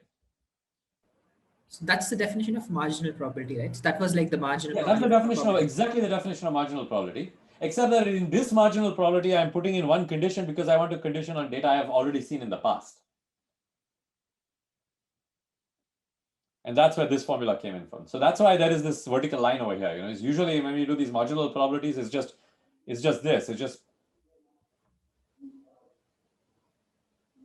But that line means I'm conditioning on data I have seen. That's all. So it's a very systematic idea. There's nothing I'm doing that is not, which you can't understand from this kind of a diagram over here. Yeah, Professor, I have a question Yeah. here. You talk about uncertainty and the probability of success and failures depends on the samples which we have taken. The theta Yes. which you are showing on P of d comma theta. The only thing which I would like to ask is how the uncertainty also been included, because we are getting a lot of errors in the graph. If you see the probability curve, if it is coming out of the lines, if it is going beyond the expectations, those are called I can say the errors as of now. So they're not errors, right? Yeah. They are just different values of theta. That's Correct. the reason you're adding it over these different values of theta. So do you want me You're to quote unquote not getting the right value of theta because you don't have enough data to get you the right value of theta. There is a right value of theta. I'm not saying there isn't one. There is one. Okay. If you had enough satellites, you could figure out the amount of water on Earth, right? Right. But you are getting some error by saying theta is equal to 0.5 as opposed to 0.66 or 0.7 or whatever it is. Because but you are folding that error in. We You're know saying data is existing data, we can say that, but it's a new data. If it is not available anywhere, then the uncertainty comes. Yeah, no, I'm saying even if we have existing data, we have uncertainty, right? We have uncertainty because we have finite data. Correct. We don't have infinite data. We don't have these satellites. We just have a very limited amount of information. And because we have a limited amount of information, I don't know what theta actually is. Correct. All I can do is I can give you a distribution for theta. Right.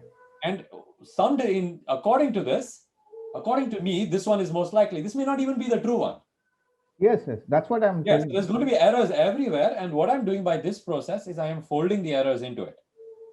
So I'm folding all my errors into it. So this is a very conservative estimate, Okay.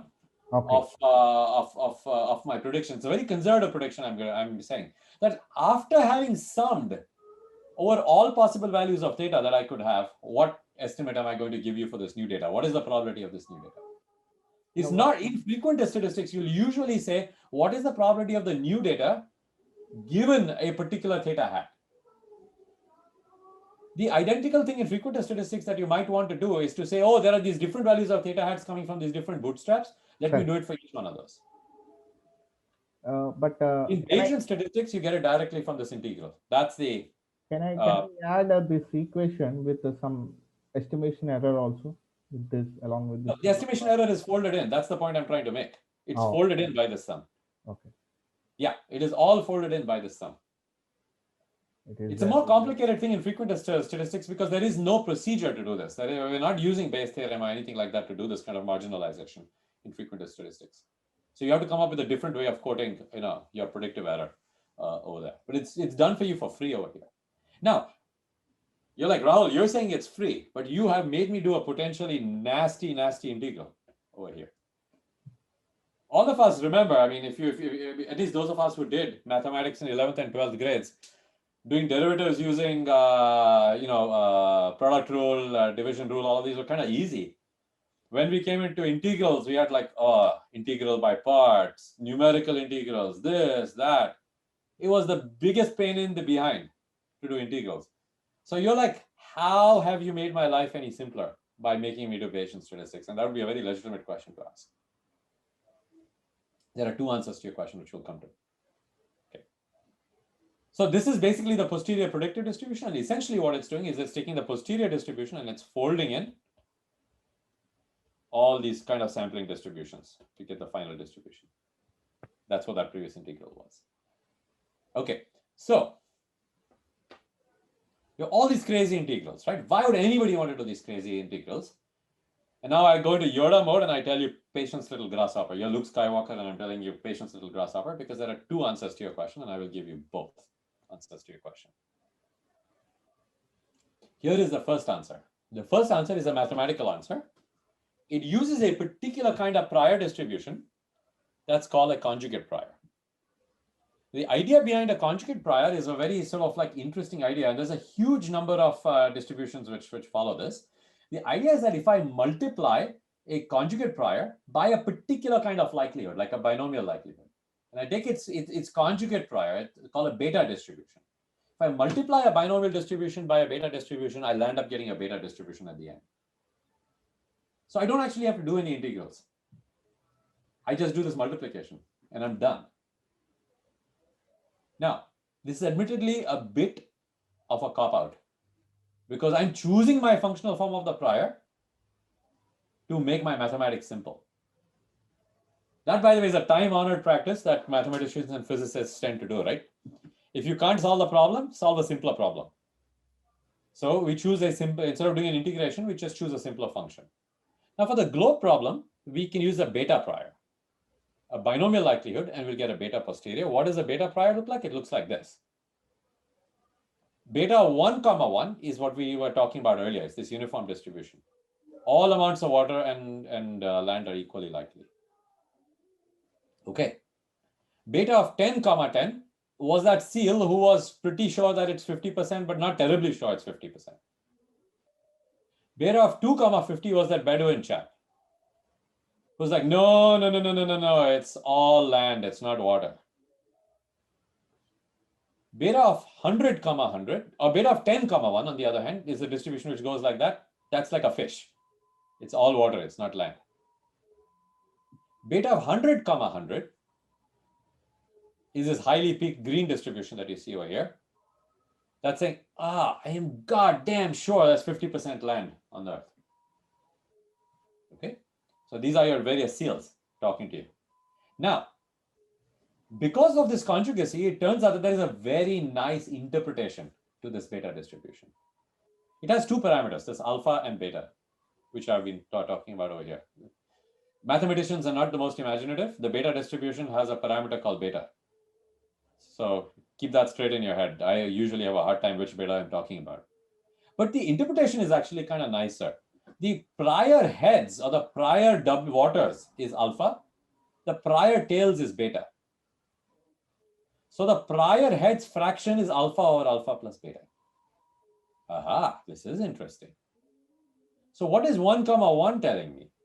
1, 1 telling me that I am saying that the prior I'm going to put in is this 50-50%, but very weak. It's saying I have one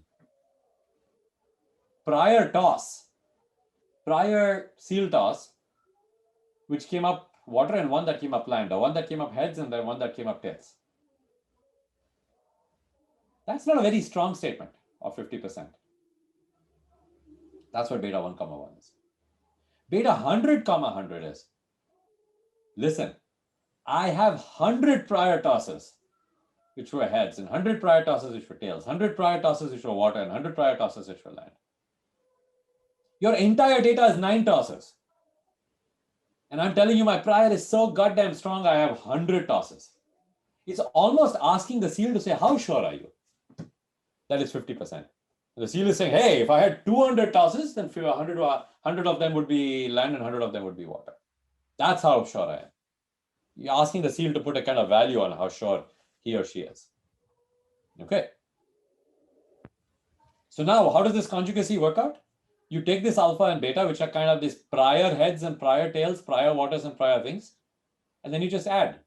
The binomial distribution, the y is the number of heads. You just add y plus alpha. N minus y, total number of tosses, minus heads is the total number of tails, plus beta. End of story. That's it. That's the entire Bayesian thing done.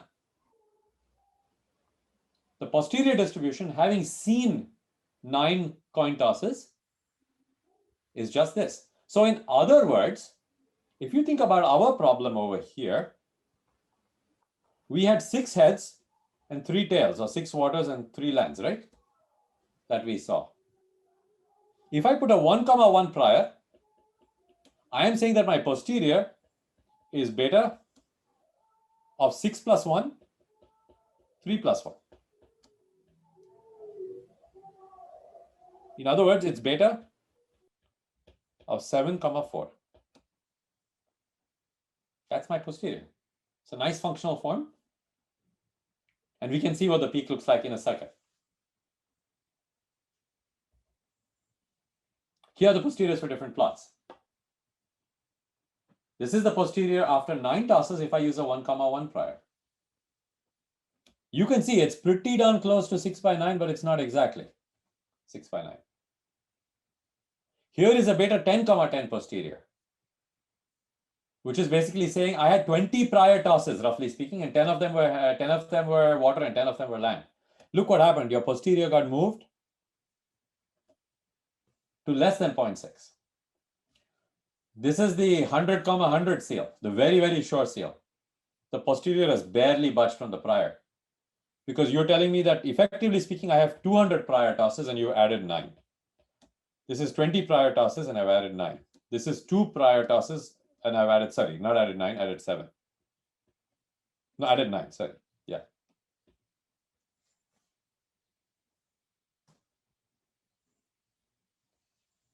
So This Professor, kind of does it make also sense goes, that, right? Along with the rationality of people. If I have a crazy belief that COVID-19 vaccines are going to be connectable over some like 5G distribution by Bill Gates or something like that, then no amount of data is going to move me from my extremely strong 100,100 prior. If I'm actually rational and I put like a 1,1 prior or a 2,2 or a 3,3 or even a 10,10 prior, the more data I see, the more I will start moving in the direction of what the data is telling. Yes, there was a question. yeah, Professor, so in the given case, in most of the like real life scenarios, it's best to like have this 1,1 prior, right? Because, I mean, yeah, if you don't know, unless you have some prior information, right? In this particular thing, we don't have prior information. But let me tell you an example of where you do have prior information that's actually kind of useful. It's linear regression. So you might have heard of the regularization of linear regression using the ridge, if you've done a machine learning course. The ridge regression basically adds a penalty to the loss, which is plus lambda times the sum of the coefficients squared. So if you're thinking about linear regression in just like with 2 coefficients, the bias and the intercept, it's saying lambda times bias squared plus intercept squared. So effectively, it is saying that the bias squared plus intercept squared should be small. That essentially corresponds to putting a prior on the bias and intercept, which says they are close to 0. What does that do if I have a bunch of data which looks like this? And so my linear regression line should be something like this or something like this. It's basically saying I can't get a linear regression line which is like this, or a linear regression line which is like this. It's saying stay over here, stay in this lane. That's all regularization that you do in machine learning, deep learning, all of this stuff has a Bayesian counterpart. It's basically the putting of a Gaussian distribution as your prior distribution over there. And in fact, linear regression is another case of a conjugate prior. The likelihood is Gaussian, the prior is Gaussian, and the posterior is also Gaussian. And it turns out the posterior predictive distribution is also Gaussian in that case. Just go look up Bayesian linear regression. You'll see a lot of returns at Google for it too. But it's exactly the same idea that you're learning here. There's a prior, there is a likelihood, and then when you put the prior together with the likelihood, you get a posterior over here. Identical idea. The prior regularizes the posterior. If your prior is reasonable, it may not do much regularization. If you need a bit of regularization because you really have looked at satellites or something and think it's 50-50, there's your regularization. If you're a COVID-19 5G person, then maybe that's your prior. You don't want your priors to be too strong ever. Right? Otherwise, you're generally one of these non-rational kind, conspiracy theorist kinds. Okay. Now, I've got the whole distribution. Why is this amazing? What does this whole distribution kind of buy for me? All kinds of things it buys for me. Rather than having one theta hat estimate, right? What kind of things does it buy for me? I can say, okay, what is the probability that the amount of water is less than 50%? All right, 50%, that's here. The probability of that the water on Earth is less than 50% is this region, 17.3%. What is the probability by which we get 80% of the area under the curve from the left? Turns out that's 0.763. So at 0.763, I have 80% of this area. Maybe I want to summarize something like a confidence interval. What is the limits of theta for which the amount of probability mass is in the middle 80%, like 10% to 90%? You can go calculate this. All you have to do is you get samples from this distribution, and samples from a beta distribution are very easy to get. You just do beta.rvs in scipy.stats in Python. Just get the samples and check how many samples have 80% of the area. It turns out it's between 0.44 and 0.81. Trivially easy to do this. You can also make various estimates. What's the mean? What's the median? All of these kind of summaries that you might want to provide. So the whole distribution buys you a lot. And this was the updating I was telling you about, right? What's the story, right? At the very beginning, I saw one water. So my probability went up over here. Then the next time I saw some land. So I went back towards the center. Then the next time I saw some water. So it went back this way. Next time I saw more water. So it went more this way. Next time I saw even more water. So it went more this way. Then I saw some land. So it went back this way. Then I saw some water. It went back this way. Then I saw land. It went this way. And then I saw some more water. So it went this way again. Each one of these is a beta distribution. Because I start with the beta of 1, 1. And then I say I got a 1 water. So then I went to 2, 1. That's this one over here. Then I got 1 land. So I went to beta of 2, 2. Then I got successively 3 waters. So I went to 3, 2, 4, 2, 5, 2. And so on and so forth. You get the idea of how this thing is updating itself. And this is one of the other beauties of Bayesian statistics, that by doing this process, you can actually update your model online. You've got new data on how many likes a particular product has. Yeah, add them on. Start with the beta 1, 1. People are either going to like or dislike this product. People are either going to like or dislike this Facebook post. As you get more and more likes or dislikes, update it. And you'll have a posterior distribution for whether people like this or don't like it. Indeed, this is exactly the same thing. This is what Facebook does to compute whether a post is good or what's the posterior probability that a post is any good.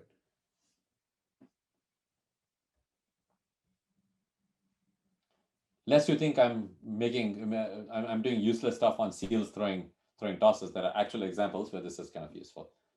But so the good thing about it, right, is that we can sample. This is the point I was trying to make, is that if I've got a beta of 7, 3 now, for example, or 8, 3 or whatever it is, I think it was 6, 3. So when I add a 1, 4, it's 7, 4. Sorry, beta of 7, 4. I can sample from this beta distribution. And the moment I can sample from this beta distribution, I can do stuff. Now, this is the posterior. What about the posterior predictive? The posterior predictive is a bit complicated. Remember that I had to do this integral d theta p of new point given theta p of theta given d. This looks like a complicated integral, which I still have to solve. You don't seem to have solved that problem for me. All you've told me is how to sample from this. The answer to that is, no, not true. And the reason for that not true is that this is also a marginalization. And let me explain what I mean by this. So I think I can just go directly to this and kind of show it to you. So you telling me that you've got samples of theta. Let me draw that.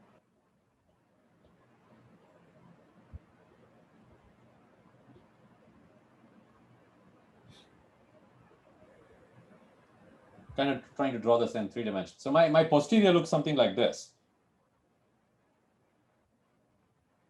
Yeah, I'm terrible at drawing these things. Think about like skyscrapers going up from here.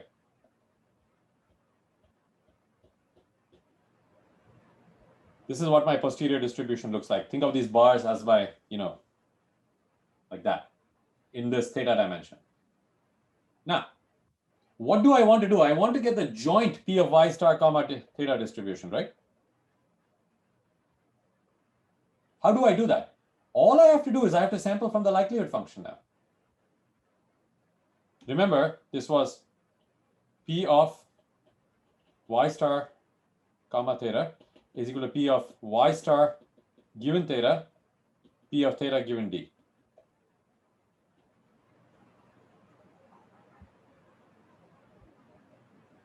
So all I need to do is to sample stuff from this distribution. I know what this distribution is. It's a binomial distribution. So I'm going to sample stuff. Okay, so for this value of theta, let's get our samples. Then for the next value, let's get our samples here. Now, to do this integral,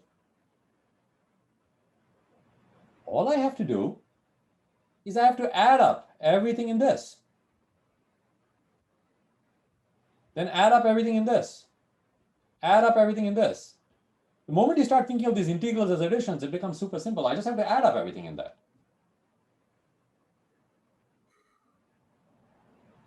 And how do you add up things in this? If I have a two-dimensional distribution, I don't even have to do anything. I just histogram it in one dimension, and I'm done. So this complicated beast of an integral essentially boils down to getting a two-dimensional distribution and histogramming it. And that's it. That is the end of the story. There is nothing else to do in Bayesian statistics. Now, with that in mind, let me spend the last 10 minutes going back to our old friend, the COVID problem. Okay? And see how we can solve this and actually see what the problem there was in their analysis. So let's go and put beta priors. We're going to put beta priors on the specificity, we're going to put beta priors on the sensitivity, and we're going to put a beta prior even on the prevalence. And we're going to put a beta 1, 1 because we don't know any better. Any of these are kind of equally likely. See, the sensitivity is done before the test kit has even been seen. We haven't seen any of these test kits, so I don't know. I'm just going to put a 1, 1 prior. Okay. We'll do the same thing for sensitivity and prevalence. So that's going to be our priors. Okay, let's move in. Now, remember how I showed you in the Bayesian updating of the globe toss problem, how I could do it one globe toss at a time? Here we're going to split our process into two parts. We're going to look at the test kits and we're going to look at our survey, and we're going to do them separately. So we are going to get a posterior after we do our test kits. Okay, but before we do the survey. Why? Because we can, and it helps us understand stuff a little bit. So we write down our formula over here. We want the specificity and sensitivity given the data from the kits, proportional to likelihood times prior. Our prior splits up into two betas. They're independent. Why are they independent of each other? They're independent of each other because they come from different test kit data, right? One came from the samples, the specificity stuff came from the samples before COVID, and the others came from COVID in China. Okay, so these two split up. Because our data came from two different data sets, our likelihoods also split up. So it's completely independent of each other. So in other words, I can think of individual posteriors for the specificity and sensitivity because they don't depend on each other. There's no functional dependence of these. So how do I do these? Here you go. It's a beta distribution, conjugate priors. Here's my 1, 1. Here's my 103 and my 122 minus 103, right? So there's my sensitivity prior, it was flat, and now I have a sensitivity posterior. And now look at the sensitivity posterior when I do it. Where is it peaked? At 0.82, 0.83. which is even less than the 0.844, which a naive frequentist analysis does for us. And the reason is because I have this 1,1 prior. So I've added this prior 1 false positive and this prior 1's true positive thing in there. So intuitively, if you want to think about what's happening, is that it's pushing it down lower. So it's having this kind of regularizing effect on your data. How about specificity? Well, specificity, the numbers were much larger, right? It was 399 and 2. So I get 399 plus 1 and 2 plus 1. So I get 400, 3 beta. So that specificity is very close to 1. Probably more or less in line with what the frequentists would tell you over there. Okay. This is great. We have a sensitivity after the test kit posterior. We have a specificity of the test kit posterior. We haven't solved our real problem. Our real problem is that we want to figure out what the prevalence is and whether that 1.5% number that they gave us was any good and what was the uncertainty on this 1.5% number. Okay, let's write that down. We're old hats at this. We are experts. We can do this. This is I'm actually, you think I'm kidding, but I'm not.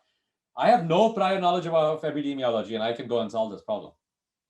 And that's because I have some prior knowledge of Bayesian stats. So it's a great kind of like superpower to kind of have to understand a lot of things. So let's write our full posterior. Our full posterior is going to be our R, our S, our F, given the data we have seen of the survey, right? We use Bayes' theorem, inverted. Probability of the survey given R, S, F times the prior of R, S, F. Except that this prior now is actually going to be the prior after seeing the test kit data, right? So it's going to be a little bit different, so to speak. So we can write this thing out as the prior of F, because we have not done anything with F. F cannot be estimated from the test kit data because we already talked about that. It actually requires some kind of prior on the prevalence. This prior is actually the posterior after the test kit data. This prior is also the posterior after the test kit data. This is the Bayesian updating idea.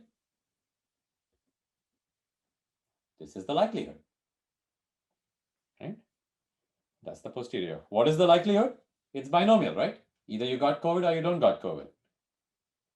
Okay, let's go and do it. What's the binomial? It's 3,350 people we surveyed. 50 of them were positive. That's that binomial.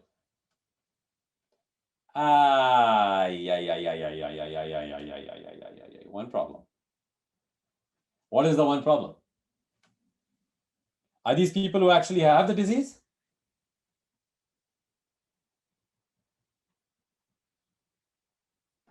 No. No, right? These are people who tested positive. Okay. How do you calculate the number of people who tested positive? Let's do it. Well, the number of people who tested the positive, either they were true positives or they were false positives. There can only be two ways, right? We divide by the total number n. Okay. We divide the true positives by the observed positives. Here, I'm just introducing observed positives in numerator and denominator. Okay. With the false positives, I'm putting the observed negatives in the numerator and denominator. Why am I doing this? Well, observed positives by n is what I want to find, the prevalence. The people who actually got the disease. That's F. Therefore, the observed negatives divided by n is going to be 1 minus F.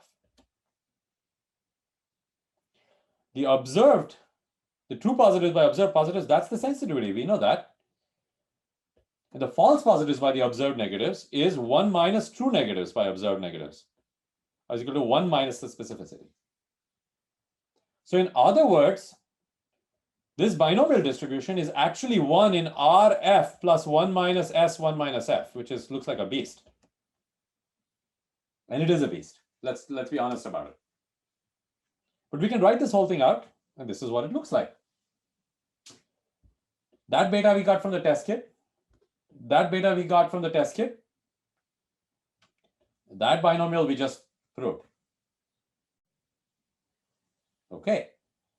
So now you're like, hey, okay, give me the posterior and the prevalence. I don't care about the R. I don't care about the S. Who cares? And you're like, aha, boss, I know how to do this. I just have to marginalize. I just have to add over all possible S's and F's, S's and R's. So it's like if I have these 3 dimensions of S, R, and F, I just have to add over every kind of plane, right? So I'll add over this entire plane, then I have this additional plane over here and this additional plane over here. And I got to add over everything here. I got to add over everything there. I got to add over everything there. And I get a one-dimensional distribution in F once I'm done.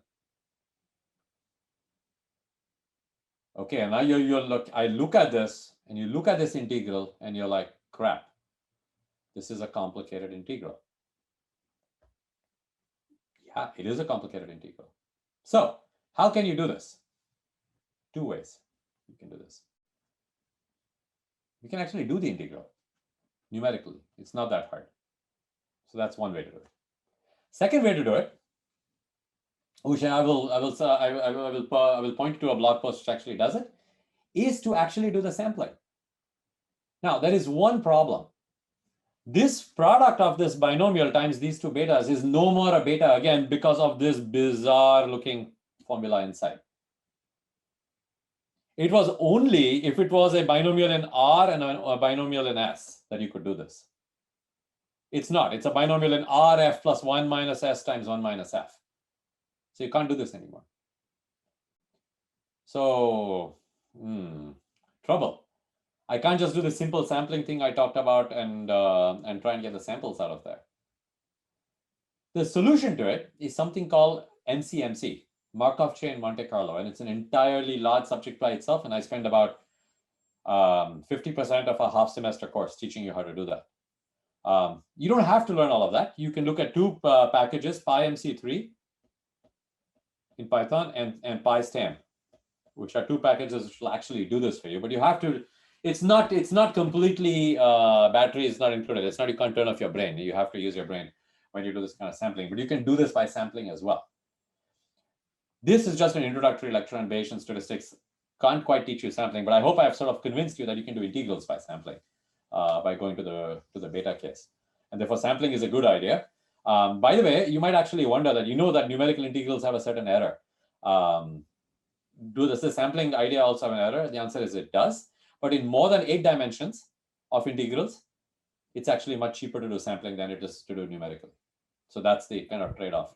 And lest you think that this problem is not 8-dimensional, but many problems are like 200, 300, 400 million dimensional. So it's much better to do sampling than to do numerical integration. So that's Professor, I have a question. It's useful. Just one second. Let me just finish the story here. Yeah. So you can do this particular problem. You can do it by numerical integration or by sampling. And when you do it, this is the posterior you get for F. Now, our paper quoted 11% to 1.9% with a middle of 1.5. We got 0 to, roughly speaking, 1.8 as our 95% intervals.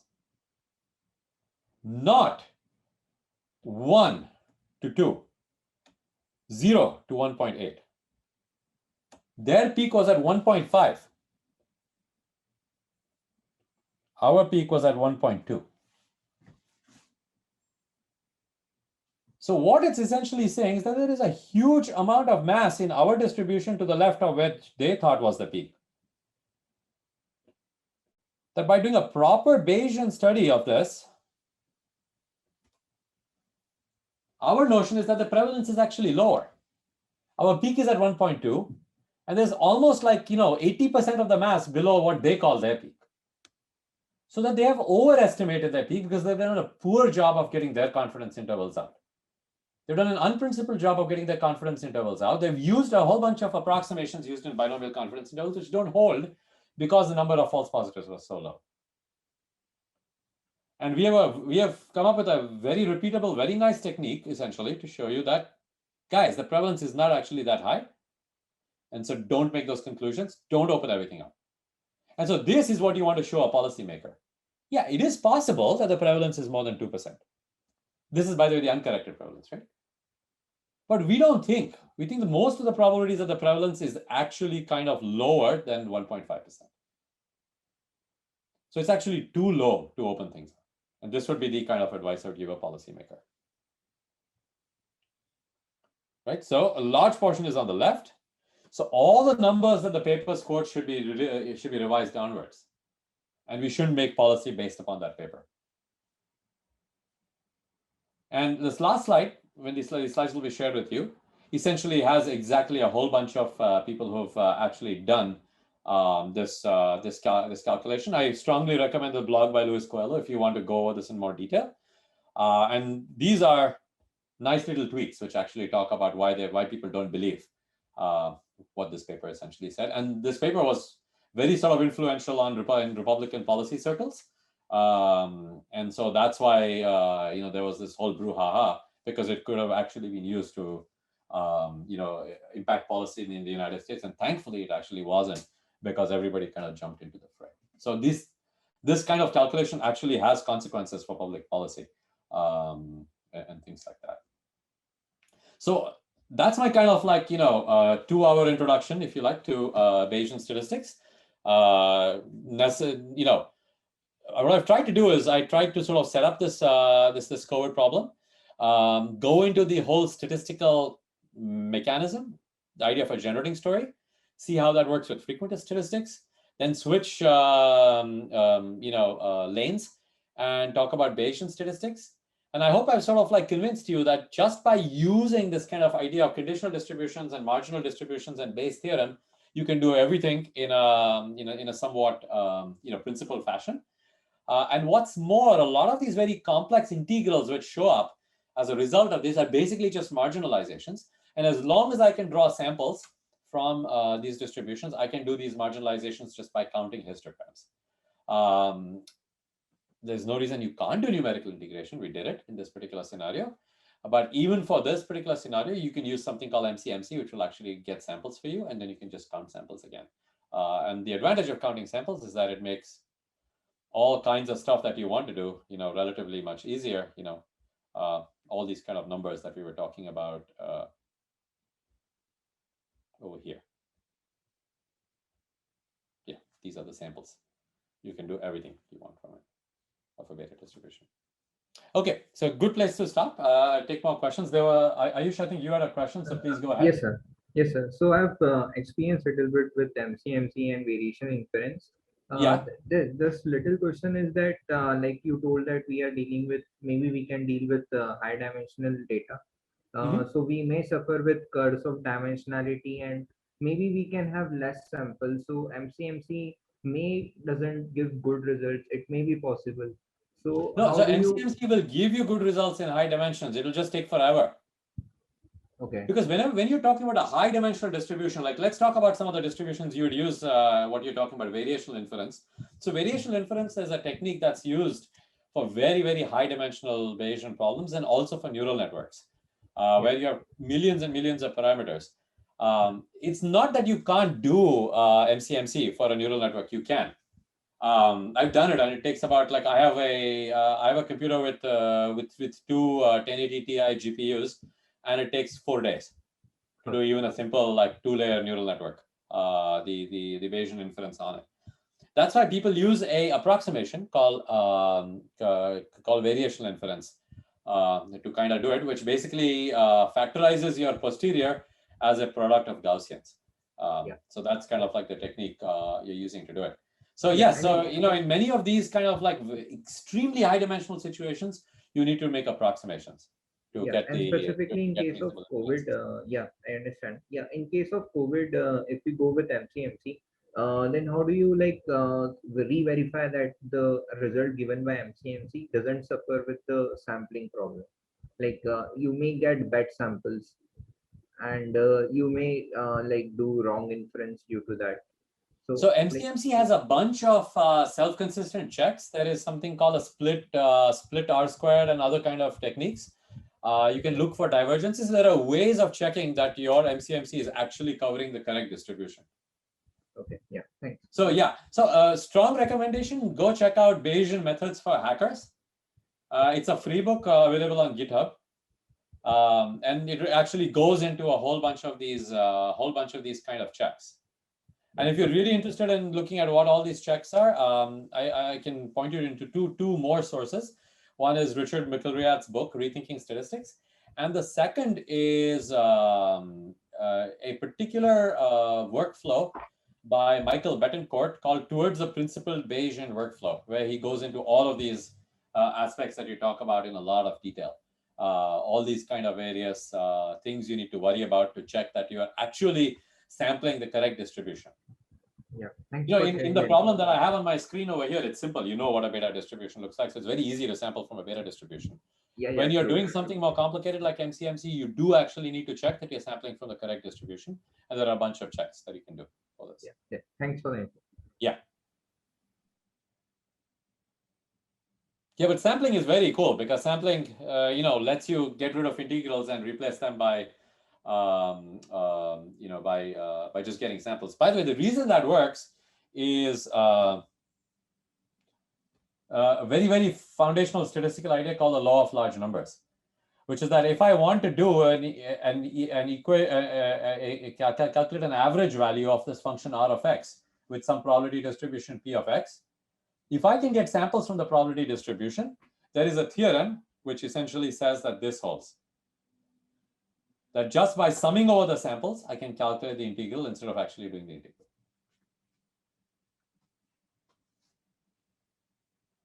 But for me, the even cooler thing is the fact that you can do this integral by sampling. All you do is you sample from the posterior if you can, which in this case is a beta distribution. You sample from the likelihood, which is a binomial. You get the joint samples of those two, which is a 2D kind of histogram, and then you just 1D that histogram in your Y, and that's it. Every time I see this, I like do a double take because I'm like, this can't be true. It can't be that easy. But it is actually that easy. This is the entire formula for an entire thing. Do it. You just draw thetas from the posterior. For each theta, you can get a new Y star, and then you histogram the Y star. That's it. And it works because the joint distribution is essentially a product of these two conditional distributions, both of which you can sample from. One conditional is the posterior. The other conditional is the likelihood. I can sample from both. Because I can sample from both, I can get samples from the joint distribution. And then I just histogram it over the Y, ignoring the other dimension. I don't even need to sum it because histograms will do that automatically for me. Right? When I'm literally saying do np.histogram or plt.histogram in one dimension. So if my samples are in the array samples, and that's a two-dimensional array, I'm basically saying plt.hist samples of : 1. For those of you who are familiar with the NumPy kind of notation. Professor? Yeah. Yeah, this is literally it. Okay. Yes, go ahead. Is there any limitations for the number of parameters that we need to work on this distributions? No, there isn't, except that as I was saying that once the number of parameters becomes high, right, it becomes, it takes a long time. Because the way all these MCMC techniques kind of tend to work is they essentially go to each point in your parameter space, and they try and they try and walk around it and see what the probability is over there. Roughly speaking, that's what these MCMCs do. So if you have extremely high dimensional space, right, you get this cursor dimensionality that Ayush was talking about. And when you get this kind of cursor dimensionality, some areas are very sparse, but you're spending a lot of time in these sparse areas. So you have to come up with techniques of not going to the sparse areas as much as possible. But you know, you have a lot of dimensions to cover, so it takes time. And then you have to come up with approximations. Yeah, this equation, whatever you've shown, if I try to put for minimum of 2 parameters, 2-dimensionally, and then I can add on after doing this entire Bayesian equation, and then can I sum it up the other parameters also? Yeah. So when I say d theta out here, I don't necessarily mean one parameter theta, right? You can think about this as being 72 parameters. Okay. Theta 1, theta 2, theta 3, it's a 72-dimensional integral then, right? Basically. Yeah. Your posterior is a 72-dimensional posterior. Remember, we already saw some of these posteriors over here. Yes. Look at this one. This is a 3-dimensional posterior. Yes. The only thing is I want to see the limitation of number of parameters that I can work on one single equation? There's no limitation. The limitations are computational. You can have 1 million parameters over there. The equations are still the same. But actually, if you look at this probability conditions, is it only true or false? Okay, doesn't mean for descriptive data like what we are saying. It's a continuous. Yeah, no. So the probability doesn't care, right? How many parameters there are, right? You will just put as many priors as there are parameters. If you have 1 million parameters, you'll have to have 1 million prior distributions. Correct. Right. But when we are thinking of a data set, data set is consisting of a lot of parameters. No. Be careful. The data set does not consist of a lot of parameters. The data set consists of a lot of data points. Yes. The parameters are the parameters you are using to describe that data set. For example, if I have a 1 million point data set that I use linear regression for, right? Right. The 2-dimensional data set. Correct. And I use linear regression. I have just 2 parameters, even if I have 1 million data points. Correct. So the number of parameters and the number of data points is not identical. Now, if I have 1 million data points and you want to use a neural network to do the regression analysis, then I might even have 1 million parameters. Correct. Now, the one key difference that I want you to focus on a little bit is that when you're doing neural networks or when you're doing even linear regression, you are typically, when you're doing machine learning, you're just giving me the average. Yes. You are just giving me the prediction, which is the average line prediction. Correct. You're not giving me the inference on it. You're not giving me the error bars on it. If you don't care about the error bars, then you may not care about doing this kind of Bayesian statistics stuff or even a complete frequentist analysis. And there are a lot of machine learning situations in which you don't care. Okay. In fact, imagine this particular situation, right? I have a classification problem in machine learning. Okay. I have a bunch of red circles in this corner. I have a bunch of orange X's in this corner. And I want to separate these out. Do you think I care much for the error bars here? No. Not necessarily. No, right? Because they are so far apart from each other. Yes. On the other hand, if my problem looked more like this,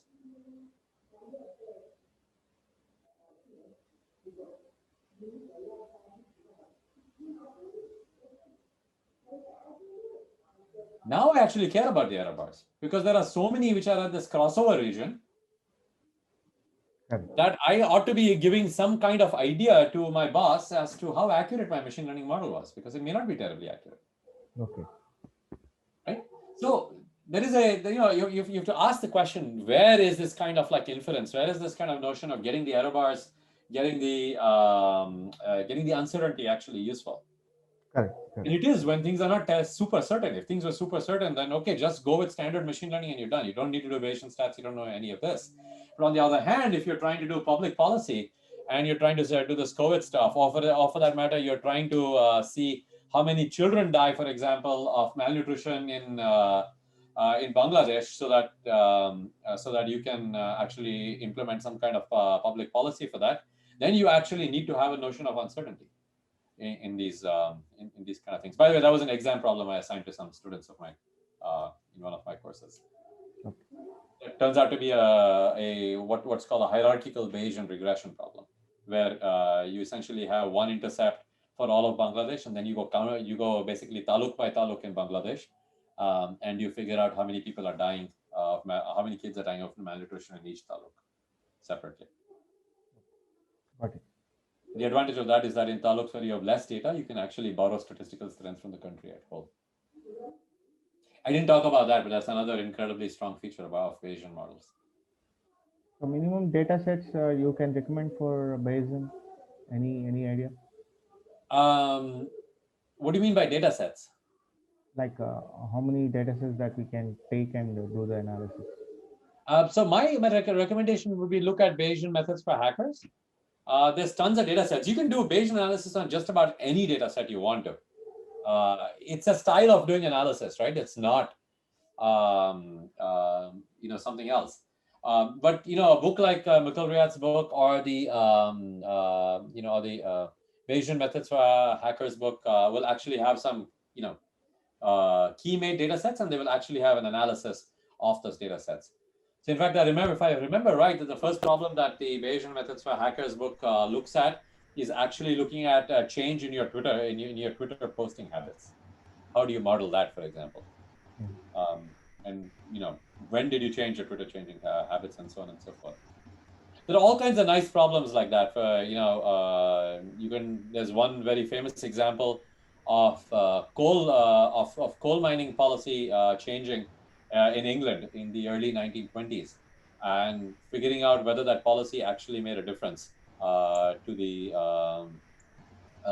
change in policy actually made a difference in less disasters happening, and when did that happen? You can fit for all of these things. Okay.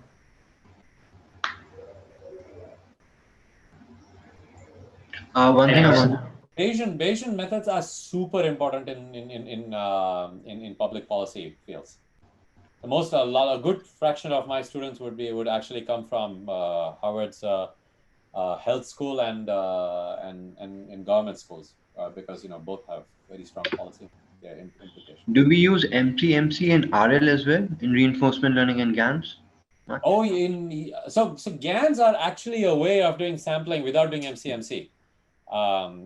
There is going to be a course on GANs very soon. But yeah, absolutely. GANs are definitely a way of generating samples. Both GANs and variational autoencoders in neural networks are ways of getting samples, which and both of them have a sort of like Bayesian flavor to them. So if you're studying those, then you'll see overlaps between that and what we kind of did today. And they're actually kind of fun. I mean, we didn't talk about those kind of problems, right? So you're looking at, the famous example is the one about celebrity faces. And you're looking at celebrity faces, and you're looking at a latent space representation of these celebrities, which sort of splits into their hair color, their eye color, their nose structure, and all of these kind of things. So you can now go and you can make me blonde. Well, I'm not a celebrity. But yeah, you can go make, I don't know, let's say Julia Roberts have black hair or an aquiline nose and do all kinds of things, because you are sampling a new person along the dimension of hair, so to speak, keeping all other dimensions that represent Julia Roberts the same, if that makes any sense. But that's exactly what you're doing. You're creating all these kind of artificial deep fakes kind of stuff by actually sampling in a particular dimension in a lower dimensional space. That's exactly what happens in these variational autoencoder or GAN-based models. They're all ways of doing sampling. Okay, but we don't use much of the equation as such. When I've seen some code, Yeah, no. So I mean, it's a question of how you sample, right? So the variational autoencoders have a very, very specific idea. They go to the latent space, and once you figure out your point in the latent space, you basically use those values to seed a normal distribution from which you generate samples. All right. The way you do it in GANs is kind of different. You're essentially training a discriminator network and trying to get samples out of a generator network, whose job it is to fool the discriminator network. All right. So generator network is still generating samples. So they're different from regular neural networks. The generator neural network in GANs, as well as the step in variational autoencoders where you start sampling from a normal distribution. Okay. But those are both sampling ideas. There, you are not sampling from some arbitrary posterior distribution. You are saying that given these parameters, I'm going to assume the posterior distribution is normal. Right. And this is kind of the same idea that happens in variational inference as well. So there is this connection between variational inference and variational autoencoders. That's why there is this word, variational autoencoder, over there. So would we be covering all sorts of GANs in that course? In AI4, I think you're covering at least 3 different kinds of GANs. The regular, the regular, what's it called? Not style GAN. What am I trying to say? A convolutional GAN. The regular convolutional GAN and conditional GANs and Wasserstein GANs, which help you against problems of mode collapse. All right. GANs have this problem in which they can just completely the entire neural network can collapse into giving just one value out. Right.